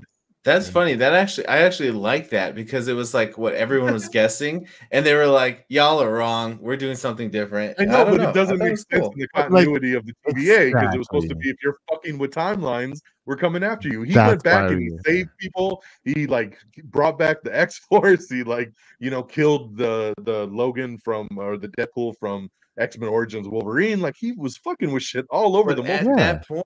Paradox is trying to get Wade on board with him, and I think that's more along the lines of what it was. Like, you think you're in trouble because of this, but like he needs him for a different purpose. So he's like, you know what? I'm going to throw that away. We're going to ignore that. That's he could have used that. Like, yes, you're here for this reason, but I can tell that you don't give a fuck about timelines. So because of that, I could use your help. Something like that. There you go. I thought it was great. Didn't make sense in the continuity of things. Just saying. So anything else on cameos? I mean, like that was. I mean, with all the Deadpools, I was. First of all, let me go ahead and say, I called the Chris Evans cameo. Friggins. He did. It was funny as he told me. He said that it was going to be a ruse and that it was going to end up being him. And even though he told us that like the day of or the day before, I don't remember which. I completely forgot by the time we were in the theater. So right before as soon as it happened, I was like, "Oh, he did say that." And for the Deadpool, they do a good job swerving. I was excited to see Headpool. Like that was, I think, the one out of all of the Deadpools. Not Kidpool, not Lady, not Dog, none of them. Just Headpool. I was super excited about that one. I didn't care about any of the Deadpools other than Deadpool. Like it was cool. I mean, it was cool and it was fun, but like, I could care less. The only Deadpool I like is regular Deadpool. Deadpool Prime here. Not little arm Deadpool. That was funny. Yeah. That was great. Dude, I love I don't know, like Fred seems to be very blah on the sequence, but I thought that sequence was one of the greatest things I've fucking ever seen. It was fun. I loved it. Just the setup to it of the Madonna song coming in, right? Like we saw it the beginning of it in the trailer, but as soon as he reaches back and he starts to pull that cowl fucking up, it was it was on like Donkey Kong, man. Like and then Deadpool's face, like, holy shit, like where did that come from? Like that is so cool. Like you're saving the good shit, and he's like, yeah, for killing. And it goes into the slow motion. He throws the claws out and he's got his guns. He's got the gold guns from Nice Pool that, he said, over my dead body, you'll get these. And he got them over his dead body. And then just like, here we go, maximum effort. Let's do it. Right. And it just has that old school kind of video game side scroll, which I just love. The sequence of it all, man. It's just very violent. Old Boy like. Yeah, man, just craziness of just all of them just getting murked, and it's just such a cool moment, man. Then right out the back of the bus in slow motion, and then Wade just face plants at the end of it. He's like, "Damn it, I didn't stick the landing." As much as I like that thing, I hated Wolverine's arms. Like I know it's comic book, but it was he's so... all like, That mask looks so good, though. That mask was so good, and the eyes. Like, how intimidating is that? Right? It's like Batman, but he can move his neck. Yeah, but the fact that they gave him the white eyes was so perfect, which makes me even more mad that they actually didn't do Gambit's eyes right. But the that they whited out the mask guys was like so perfect. Yeah, even so like perfect. shirtless, like with just mask. Yeah, really good. That was badass. Yeah. No, it was. It's funny because, like I said, like you're so immersed into the movie that sometimes you forget about stuff. And like I had honestly like forgot about the mask, even though we had seen pictures and same. we saw the merch and all that stuff. And now we're getting to the last 15 minutes of the movie. I hadn't even thought about it. And then as soon as he put his hands behind his head, I was like, "Oh shit, the mask!" And like every time I saw the movie, the theater went nuts when he put that thing on. It was just so cool, man. Like and goes back to the beginning of the film when he's like, it only took 20 fucking years to get here, right? But we got here. I love too awesome. when Deadpool's like talking shit about his suit, like, oh, you're wearing long sleeves and like to cover up the body, and then at the end he's like super ripped and he's like, ooh. Yeah, the way he leans back and looks, and then he looks at he's all that's awesome. Yeah, that sequence is so good, man. The way the music plays, even though it's very Guardians of the Galaxy #1, right? God, like totally with, like, Guardians of the Galaxy. Even the lines of the energy holding hands, holding hands, absorbing it, right? Oh, you would have died if it was just one of you, but since it was the two of you doing it, you were able to survive. But the sequence is so great nonetheless, even though it is a retread. But it's just the way the music goes, because it goes into that weird kind of chorus, kind of gospel part of the song, and Deadpool's ready to sacrifice himself. Logan comes in, grabs him, the shirt blows off, so you still get a comedic moment of like, damn, like how ripped he is, the window. I think I'm stalling because I'm just afraid to die. And it's just that whole sequence is just so peak, and the way it's edited, and even flashing to Cassandra, and she's like tripping out because it's all fucking shorting out and everything, and she's getting like over kind of done, and it's just flashing between the three of them. It just was shot so cool, and she's and then they're all like, it just that I just love the way that was filmed and edited, and just the montage of it with the music. It just creates that peak kind of like culmination of the movie. And I love it because then it blows up, and the B-15 or whatever from Loki comes in, and she's like, what happened here? And he's just like, I tried to stop it, and he's like, my friends were even down there and they died sacrificing themselves, and you get he has risen, baby girl, and they come out to the exactly, fuck, to the Goo Goo Doll song, which was just hilarious. And that one guy from the TVA that was oogling Wade at the beginning is now oogling Hugh Jackman, and he's just like, were you calling your wife? No, HR. Your wife's working HR? Your wife working HR? Good stuff. There's just so many quirky moments like that, man. It just like that's why it just sticks with you, dude. It's just one of those movies, man. It's just the lines just come through and you just start laughing. You just start thinking about like the quotes and the different jabs and the the things that are said throughout this movie, man. I think for me, like one of the funniest moments that just pops up in my head randomly at work, and at the moment, like I was laughing so hard in the theaters when he said, like, I'm be Marvel Jesus and I get to go through everything, and he said, hold on one moment. He walks over to the camera, he's like, fucking suck it, Fox, and then the camera. I'm going to Disneyland. Then just skips back over, like, what the fuck just happened? And it's just the way that transition, it was so funny, man. I like it. When they first got to the TVA also, and he says, like, Logan's kind of knocked out at that point, and then he stands up and he's like, oh, Logan's up. He's like, welcome to the MCU, by the way. Kind of at a low point, but welcome. Makes that first dig at Marvel, which I was just like, holy shit, man, that they're let him like say something like that. And then they kind of do it again before that Deadpool fight also, right? Where they're before the Deadpool core part, where they're talking about, he's like, all right, let's be honest, the multiverse isn't really working, right? Like, and he gives the whole speech, and Nicepool's like, I thought it's been pretty solid ever since Endgame. And then like, what they say before that, like cocaine is off the table, or using it or stuff like that. So one thing Feige said was off the table. All the nicknames. They know all the nicknames. Do you want to build a snowman? Yes, I do, but I can't. But I can't. No, it's good stuff. I mean, this is one of those movies where the joy and the fun of the experience just completely erases in my mind any of the like major failures, you know. And that's the thing, is like Totally. you talk a lot, Don, on your show about like what was it intended to do and what's the audience and what's the like, you know, like when you're talking about a kids movie or something. And in this instance, it was intended to make us laugh and to be entertained.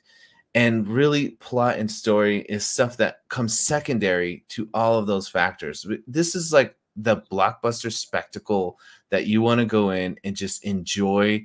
I think, you know, I can't even remember the walking out of a theater with that much of just like enjoyment, like steaming off of us all. Like everybody came out there smiling, laughing, feeling good. And it was just, what a wonderful experience to have. And to make it even better for me is the fact that it was rated R. And I just hate that Hollywood thinks that the rated R movies aren't going to do good and make less money because less people are going to go see it. And they did it perfectly. My kids. Exactly. Like, this is a rated R movie that, you know, you could take kids to. Questionable, you know, maybe. And I was just like, those decisions. We're not saying it's wrong or right. Exactly. It's questionable. I did say questionable. Exactly. But and then to stick it to him by like making $1 bazillion, like it's like, yes, okay, this is what I'm talking about. You can have a rated R movie, be amazing, and everyone just walk out happy. And like I said, to me, it takes away any of the negatives critically that stand out. I know not for everybody. There's always going to be some naysayers out there, but I think the mass public is speaking that this is a thing that people wanted. Yeah. 97% audience on Rotten Tomatoes. Like, that's pretty amazing. Like, everybody's pretty much digging this movie. There's not a single person I know personally that has watched this and been like, nah, it didn't work for me. Yeah, like, everybody is like, oh my God, like I can't wait to see it again.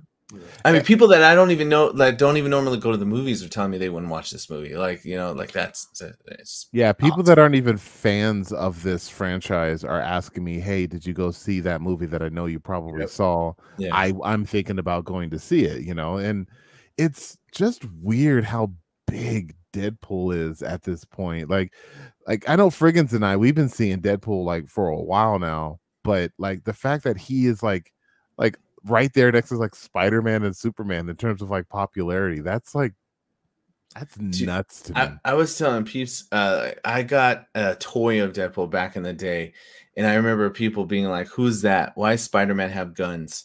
You know, and like, and it's so cool that now he's more popular than many other superheroes that you would think would be more popular than him. It's amazing. No, it is. It's super, super cool. So then, you know, we get towards the end here. We got it's say a mid-credit scene, but it's really a montage of kind of, again, we said this movie was a love letter to the Fox universe, and that's really what this montage is. It's behind the scenes footage of the making of a lot of the Fox movies, you know, a lot of the X-Men's and Hugh Jackman's first day on set, and, you know, an old school interview of Ryan Reynolds, you know, getting to be Wade back in Origins, you know, and saying, I always wanted to be this character. And, you know, and you get to see this kind of full circle moment, and it's playing the Green Day song, which just went with it so well. And it's just, you know, like, it actually made me very emotional watching this part, like, of the movie. I was like, I couldn't believe how much I was like, man, I really enjoyed all this stuff, you know, and kind of seeing it kind of, you know, get its due. So really nice, you know, instead of kind of doing a traditional kind of mid-credits, that they did this, you know, really sweet montage for a couple minutes there. And then we get to the post-credits at the end, which goes back to Deadpool at the TVA. And he's like, you know, I'm tired of everybody saying that I'm the one that got Johnny killed, but he did say all that stuff, and I have the proof. And he shows the footage, and Chris Evans doing the full montage of everything Deadpool said he said. And was there more stuff? Like, there was more stuff. Yeah, there was a lot more stuff. Yeah. Okay. He says like so much stuff, and then and I love that he's just, and Deadpool's just egging him on the whole time, right? He's looking at the camera and he's like, really? Go on. Really? And then what? You know, pushing him to go on, and he does the whole thing, and at the end he's like, suck it, right? And then it's like, that's the end of the, and it's super funny, man. What a great way to wrap it up. I expected something similar like that for a Deadpool kind of post credits. So what do you guys think about these two kind of segments here? I thought they were going to do the Thor crying over Deadpool. Oh yeah. But no, I definitely agree. I mean, like, them confirming that he did say all those things, and like I said, I took my kiddos, and they're just like, oh, he did say it all. That's awesome. Yeah, I mean, it was just it was so good. And then Chris Evans, man, like his delivery on those kinds of lines, like it was just so snarky and spot on. Like it was so good. I liked his heavy New York accent with the character this Boston. time. I'm sorry, yeah. And I just thought it was awesome that he had brought that accent to it. And then also, I really liked the mid-credit like montage thing. You know, I also got way more emotional than I anticipated with something like that.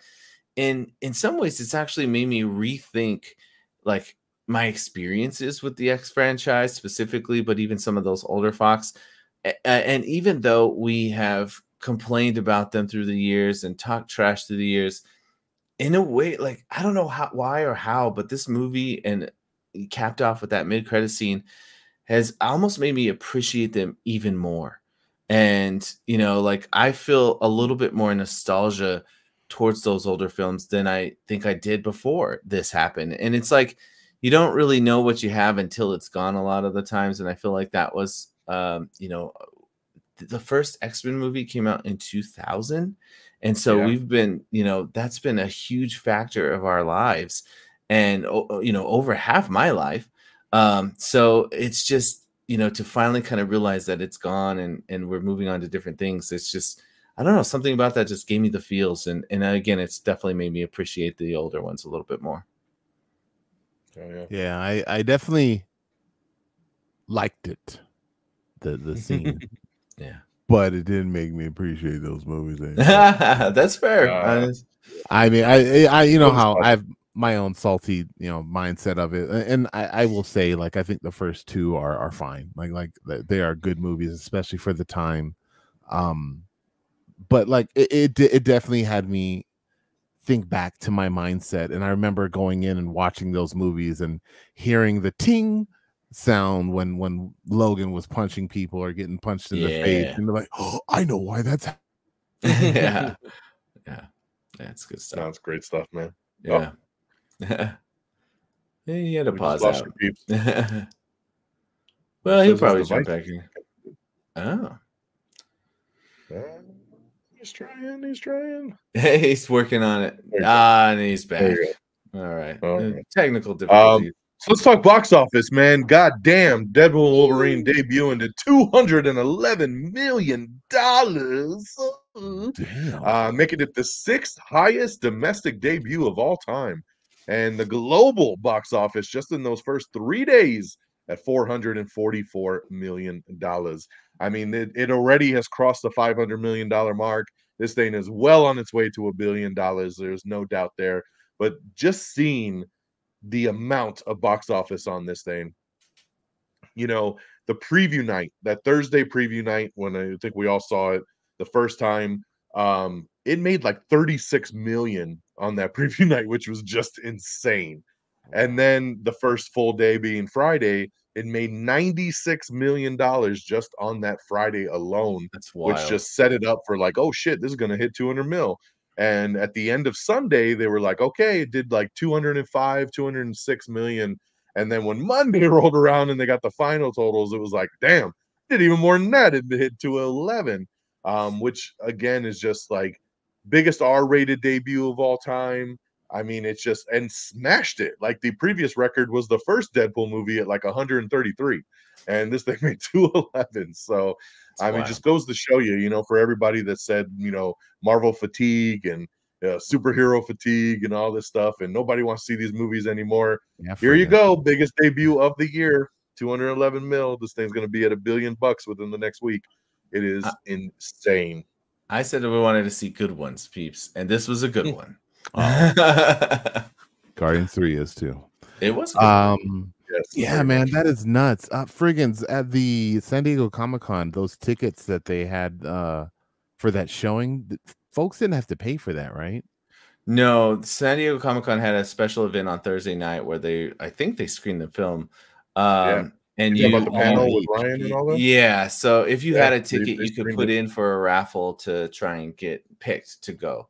So I put in for the raffle to try and get in it, and not realizing it was on Thursday because we already had the movie tickets. So I didn't get picked anyway. So But that's 6,000 people plus, that can fit into that place that, they didn't buy any tickets, and that's the true. movie's still doing as good as it is. Yeah, So that's a good point. I think they knew. Yeah, They yeah, knew. They they knew what they had. Special stuff. All right, guys. Final thoughts and scores as we go around the table here. I'll just, like I said at the beginning of the show, man, 5 out of 5. Like, there's no doubt about it. Like, this gave me everything I possibly could have wanted in a Deadpool movie. My first 5 out of 5 for the year of 2024. Absolutely, like I said, it gave me everything I wanted. Smile on my face, gave me heart. It gave me action. It gave me some great surprises. Like, it's just, this is why I go to the movies. There hasn't been a movie in a long time that I've wanted to go back and have a repeat viewing on. And like I said, done it 3 times already. I'm sure a 4th is in my future, and who knows from there. But man, absolutely loved it. So big thumbs up from this guy right here. So Friggins, what you got? I'm right there with you, man. I got to go 5 out of 5. Like I said, whatever flaws I could find in it, it doesn't take away from the full experience. You gave me Gambit. I got live action, Remy LeBeau, and he was kicking some butt, and I was awesome. Yeah, you gave me Age of Apocalypse. You gave me comic references. You gave me Wolverine in a costume with a mask. I mean, there's not much more. I mean, I could ask for a lot more. Don't get me wrong, but like they did it right. And so I walked out happy as can be, and you can't really ask much more than that. 5 out of 5. All right, peeps. Yeah. I mean, I know I did have the most nitpickies of the issues with this movie,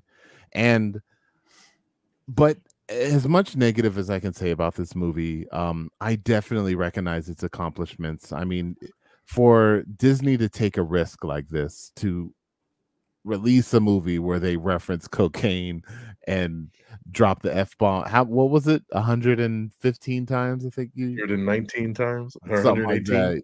Yeah, 118, because we got the one from Guardians, so 119. It's a huge risk, and it's not even like they're doing this under that searchlight, where it's like Disney adjacent. Like they might as well have had the castle and the whole thing. Yeah, because everybody knows this is Disney, and it just like I think it was a huge. I think for us, we're like, just do it. Like, it's not a risk. But for the executives, I'm sure they're like, oh, we're gonna regret this. But I'm glad they did it, and I hate being happy for millionaires, but like, good on Ryan for being able to release this, kind of help write it. The director, Sean Levy, yeah. And then Hugh Jackman, like, he gives it in this movie.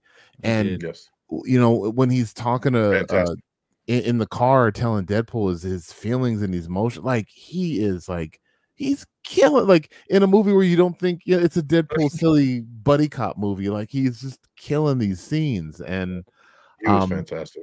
And I even have like theories that I was talking to Friggins about like what an actual anchor being means, and how it being a representation of an important character in our world.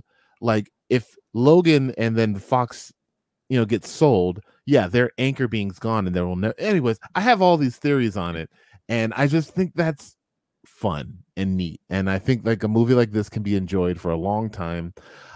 This isn't going to be the last time I've watched it twice. I think that's the most I've seen any movies this year in theaters.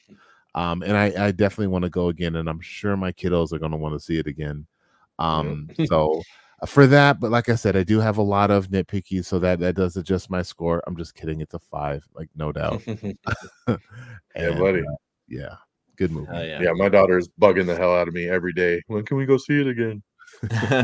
Soon, child. I gotta give a week breather at least, and then we'll get back. Yeah. Right. And then I'll be ready all over again. And it's cool too, because honestly, each time I've seen it in something different. So, number one, the first time I saw it in IMAX. Number two, I saw it in the Prime Theater in 3D, and then the third time in D-Box. So I was trying to mix it up and do at least a different showing of something each and every time. We saw IMAX for the first time. That was really cool. Hell yeah. They messed up the screen. I thought they messed up the screen.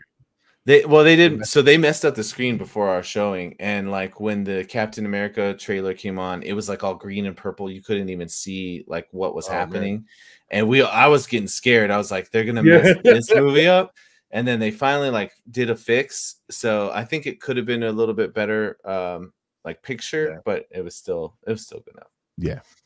But anyway, we had a similar issue on ours that for opening night in IMAX too. Somebody had spilled something or did something in the theater from the previous showing, so they were like trying to clean it up, and they wouldn't let nobody in the theater. So like, movie's about to start in like 5 minutes, and we're all standing out in the lobby, and they're just like, "Please wait, we're gonna be there. Just hold on." Then they finally let us all in, and trailers were playing already, but the screen was black, and they were talking about how it was storming here, and some of the other screens had gone out in the movie theater.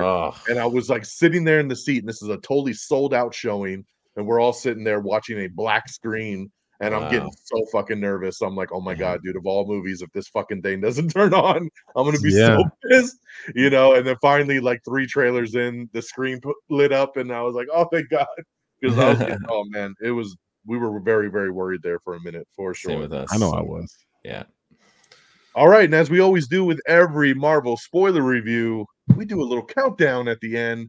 We revise our list. It is now 34 films in the MCU. So where does Deadpool and Wolverine lie in 34 films? So we will go around and we'll wrap this thing here. Peeps, I'll start off with you, man. What you got? 34 films. Where does Deadpool and Wolverine fall? All right, well, let's do this. And you know, we were talking about this a little bit off air. Like, I'm thinking my rating may adjust, but let's start. Let's do this. And think of it like 4 years or so. Like, this part's going to take us like at least. I know. Become its own podcast. Then we may have to just do the top 20 at some point. Yeah, the 60 movies within Marvel. Yeah. All right. Okay. Number 34, we got Iron Man 2. 33, we got the first Thor movie. 32, Iron Man 3. 31, the first Captain Marvel. 30 is The Incredible Hulk. 29 is The Marvels. 28 is Eternals. 27 is Thor Dark World. 26 is the first Captain America First Avenger. We have 25 at Black Widow. 24, Doctor Strange. 23, Ant-Man 3. 22, we have Thor Ragnarok. 21, we have Thor Love and Thunder. And now we get to the point where like all good movies, but like I don't know what to do with them. Number 20 is I have Avengers 2. What's that? That's Ultron. Civil War. Age of Ultron. Okay. 19 is Ant-Man 2. 18, Spider-Man 2. 17, the original Ant-Man, and 16 is where I'll put Deadpool and Wolverine. Ooh, okay. Number 15, top 15 now is Captain America 3. That's Civil War. 14 is the first Spider-Man Homecoming. 13 is Black Panther. 12 is Doctor Strange Multiverse of Madness. 11 is Shang-Chi. 10 is Iron Man. 9 is Avengers. 8, Black Panther 2. 7's Guardians 2. 6, Spider-Man 3. Now we're in top 5. Number 5 is Endgame. Number 4 is the first Guardians. Number 3, third Guardians. Number 2, Captain America Winter Soldier. And number 1, Infinity War. Woo! Wow. Third Guardians over first Guardians. Interesting. Yeah, man. He loves it. Cried hard. All right, Friggins, how's yours play out?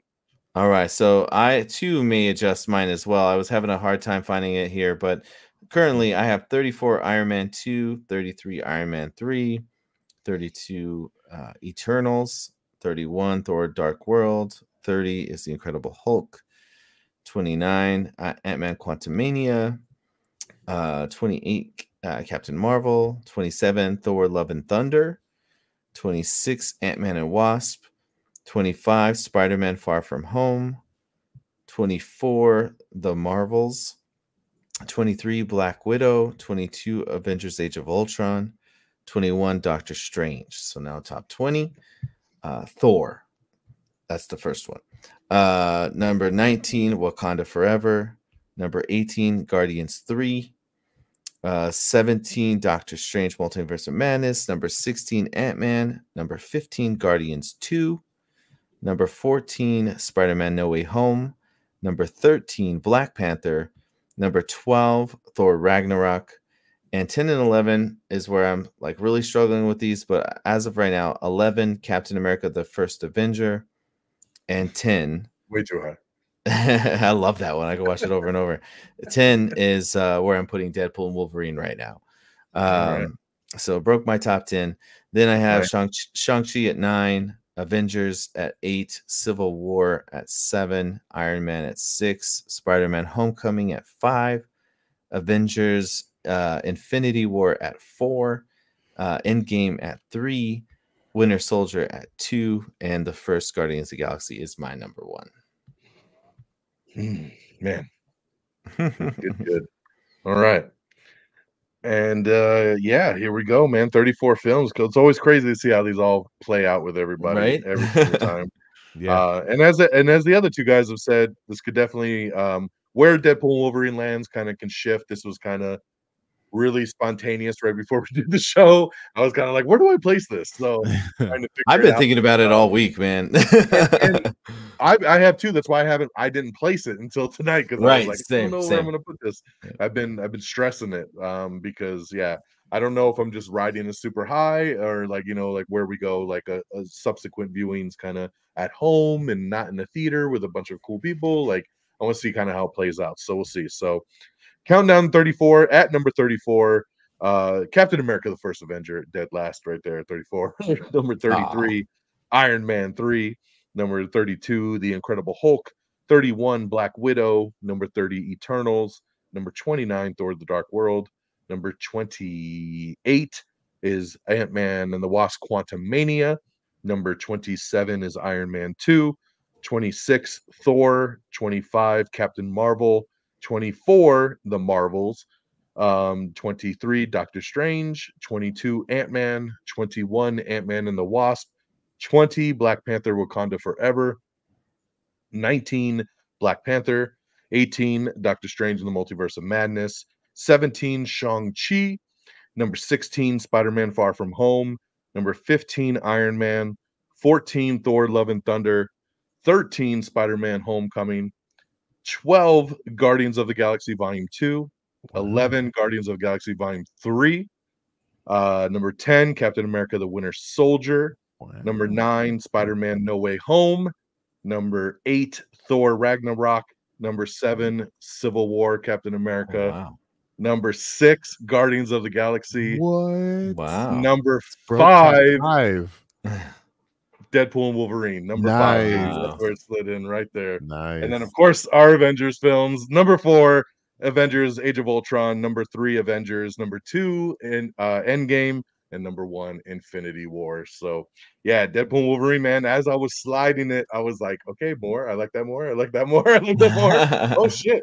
Again, like I said, definitely, I think we're riding the high a little bit. I've seen it 3 times. It's all I've been thinking about for the last week. So I feel like it definitely slid in very high. It could slide down a little bit because it's hard, man, once you get into that top 10, and you're talking about things like, Guardians of the Galaxy and Civil War and Ragnarok and Far From Home and or No Way Home, things like that you're just like, man, how does this play against all these films really at the end of the day?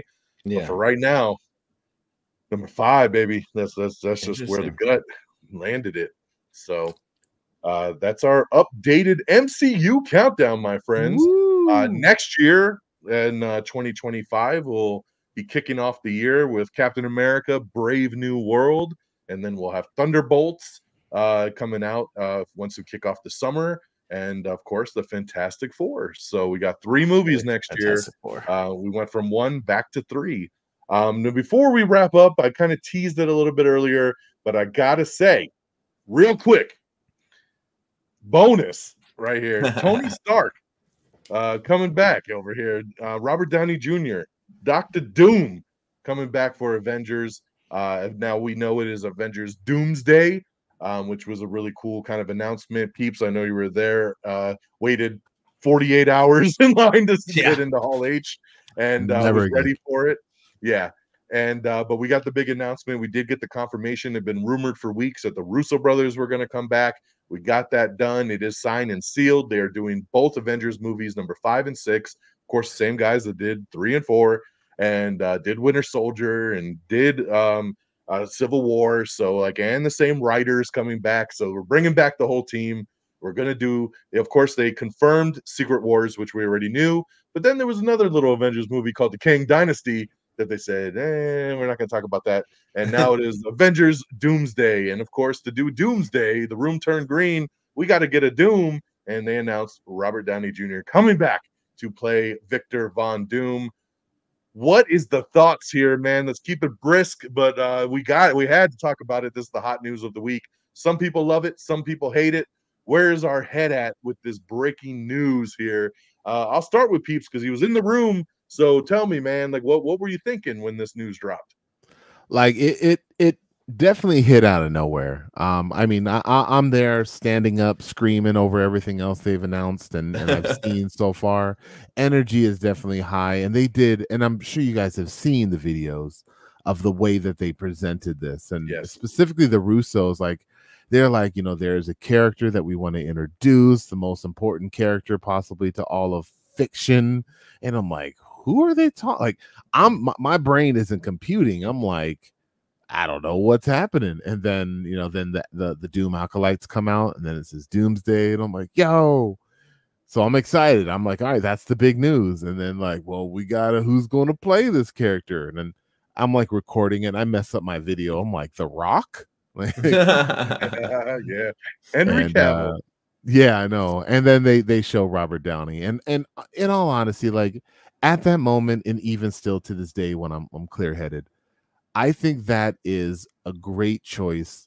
You know, people can't separate him from Iron Man, possibly, but you have to understand he is an actor. He can act like another character that is not Iron Man. And I was talking to a comic book, or a guy at the comic book shop the other day, and he mentioned that he was upset about it, but once he realized, like, we're probably never going to see his face. Like when Doom has the mask on, he just lives in that mask. And the fact that we might get that Mandalorian kind of treatment with this character, where I think we should, though. I think we should. The MCU, man. Nobody way. keeps their fucking mask on. No, sorry. And you don't pay Robert Downey Jr. $100 million to stay under a mask. He's that's just the thing. Like, you don't, like, he doesn't have to. I don't know. You don't have to be under that mask. You know, I don't know, dude. I whatever they end up doing with it, I am so excited. Though I will say my only nitpick: whenever I think of Doom, I think of a physically intimidating being. Like when he enters a room, he turns heads because he is like this kind of bigger than life type of villain. But whatever, that's my nitpick. I'm done with it at this point. I'm super stoked and excited. Oh yeah, awesome. And I don't even like Doom. I'm gonna say that I don't even like Doom, and I'm excited. Yeah, that's cool. I'm not a big Fantastic Four fan myself. I am very excited for this new one though. And the number one thing that I was excited for in dealing with anything Fantastic Four related was Doom. Like, that's the one thing I wanted to see done right. We've never got a good Doom. And honestly, I unfortunately and sadly have to admit that I'm in the camp that is not happy with RDJ being cast. You know, my fear is that it is just another version of Tony Stark, and I don't like that. I know what I heard your new episode, Don, and how you know it makes sense, and I get it, but I just wanted another character. I'm tired of, you know, like always having these connections of like, oh, it was my brother, or oh, it's my sister, or it's my, like, there, you don't have to have these crazy connections. It could just be a different person. And it's, you know, and I was really excited for a different actor to come in and lay, you know, make their own mark on that. That being said, I love Downey, and when he comes out and it's amazing, I'm probably going to be eating my words later, but I that's my initial gut reaction. Not excited. Yeah.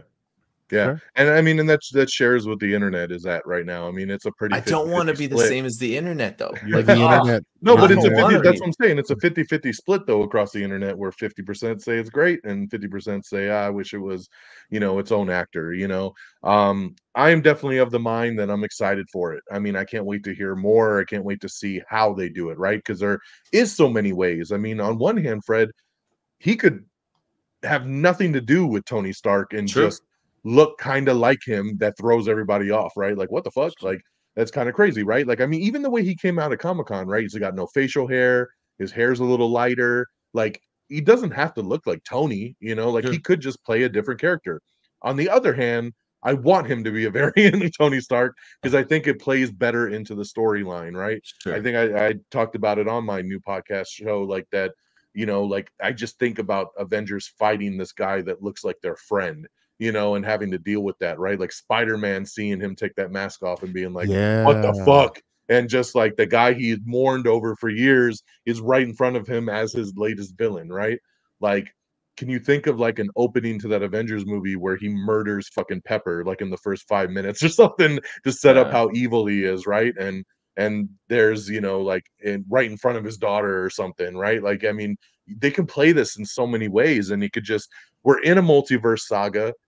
Why not be a variant, right? That just went down a different path, or like I said, like just parents died at a young age, he got adopted, and he got adopted by the Von Dooms, and now he's that's why he's got a different name, right? But he still is a Stark in lineage, and in that universe, he's a Von Doom. There's so many different ways that can kind of play it. And I think it opens the door for a lot of really cool and exciting things rather than just I would have been excited either way. I mean, I've been excited to see who they were going to get for Doom and Sure. what direction they were going to go. But when that rumor popped up a couple weeks ago that this might happen, I was like, I hated it at first. And then the more I thought about it, the more I marinated on it, I was like, this could be a really cool narrative thing to do. And that makes it very exciting, right? That we're going to get him in at least 2 more Avengers movies. The rumors that he will be in the end credit scene in Fantastic Four to kind of introduce it, right? So like, it's cool, man. It's exciting. And again, with the Russos coming back and the same writer writing the movie, like it gets me excited to see, hey, these are the guys that brought 2 of the best comic book movies out. Let's see what they'd roll with next, for these Doomsday into Secret Wars. Yeah. And that's where my faith lies too, is within those guys, because they're specifically bringing them back. I'm a little bit more comfortable. Again, I still feel like I wish I had a different person, but the fact that they're bringing those guys in to run the show, all right, they did us right so far. There you go. Awesome stuff, man. Overall, how was that Hall H presentation there, peeps? Man, I'll say overall, like it was really hype and exciting. I got to see a Thunderbolts trailer. I got to see a new Captain America trailer that showed some additional Red Hulk footage that just blew my mind. Like, it looks so good, and just like the Hulk encapsulates Mark Ruffalo's face, like you see Harrison Ford in the Red Hulk, and it's terrifying and amazing. I can't wait for you guys to see it. Did they show the leader at all in that trailer? No, not at all. They're still hiding him? Jeez. Not even a little bit. Like, I know in the last trailer they showed like the back of his head, but back of his head, yeah, you see the green guy. Yeah, no, they haven't shown anything at all. Yeah, and them kind of teasing, the Sentry and the Thunderbolts, and then even when they announced the Russo brothers, like, we have an announcement for you guys, but we want to show you guys a little clip, and they showed like Captain America Winter Soldier, and then they showed clips of like every movie the Russo brothers touched, and it was like this cool, and we just knew what was coming next. And then when it was done, then they announced it, and yeah, man, like, it was definitely exciting. I will say a little bit disappointed that we didn't get in Phase 7. This is what we're doing. We didn't, but we got the D23 coming up, so maybe we might. That's the thing, man. D23 is coming up. That's their own convention, so they're going to save the big dogs for that one. So I think we're going to get a lot of casting and announcements, and hopefully like Shang-Chi 2 and a lot of other stuff that they're planning. Not Eternal. Stop it. Yeah, we don't want that. Kevin Feige already said it's off the books. No more. Howard, very, very cool. Well, that, my friends, we're right at that 2-hour mark. That does it for us right here for the Am I Still on the Air Deadpool and Wolverine spoiler review. Man, it's been awesome getting back on here and talking it up. So let's go around the room. Where can the people find you, peeps? Tell them. The People's Forum on the internets. I'm all, of course, reddragonsradio.com. You can find me on there, or just search The People's Forum. For my peoples on the X or Twitters, number 4 my peoples. And yeah, I like to do this thing where we talk about some nerdy stuff. So that's my podcast. There you go. I'm famous. Friggins is gonna tell them if they're friggin' right or friggin' wrong. That's friggin' right. Well, obviously, I can be here on Am I Still on the Air when we do these breakdowns with the spoilers. But if you're looking for non-spoiler reviews, you can come on down to Instagram and check out my Instagram. It's very simply @Friggins. That's FRIGGINZ, and watch my friggin' movie reviews. Again, non-spoiler. Now, I've only shared this one other time, so I'm going to share this again. This is only the second time this information has actually been put out there. I haven't even put it out myself on my own pages, but I actually have a YouTube page as well. So if you're not into Instagram, but you do like YouTube, go to my friggin' YouTube. And I have my friggin' movie reviews are posted there as well. So Instagram or YouTube, you can check them out either way. There you go. Awesome. And of course, you could always follow the show at simply Am I on the Air, all one word. And of course, myself at DX Don Mega. And everything else there is scrolling along the bottom of your screen. And you can follow along on anywhere you get your podcast. And this one here is in video form here on the YouTube, but also audio version will be available in a couple days on our normal podcast feed. So thank you once again so much for joining us and trucking along with some spoilers on the awesome Deadpool and Wolverine. If you haven't seen it and you've been watching this, hey, I hope that this entices you to go see it even more. And even if you have seen it, hopefully it entices you to go back to the theater and check it out again because it's freaking awesome. So till next time, y'all, we'll catch you on the flip side. Peace. Deuces. Bye, mon ami.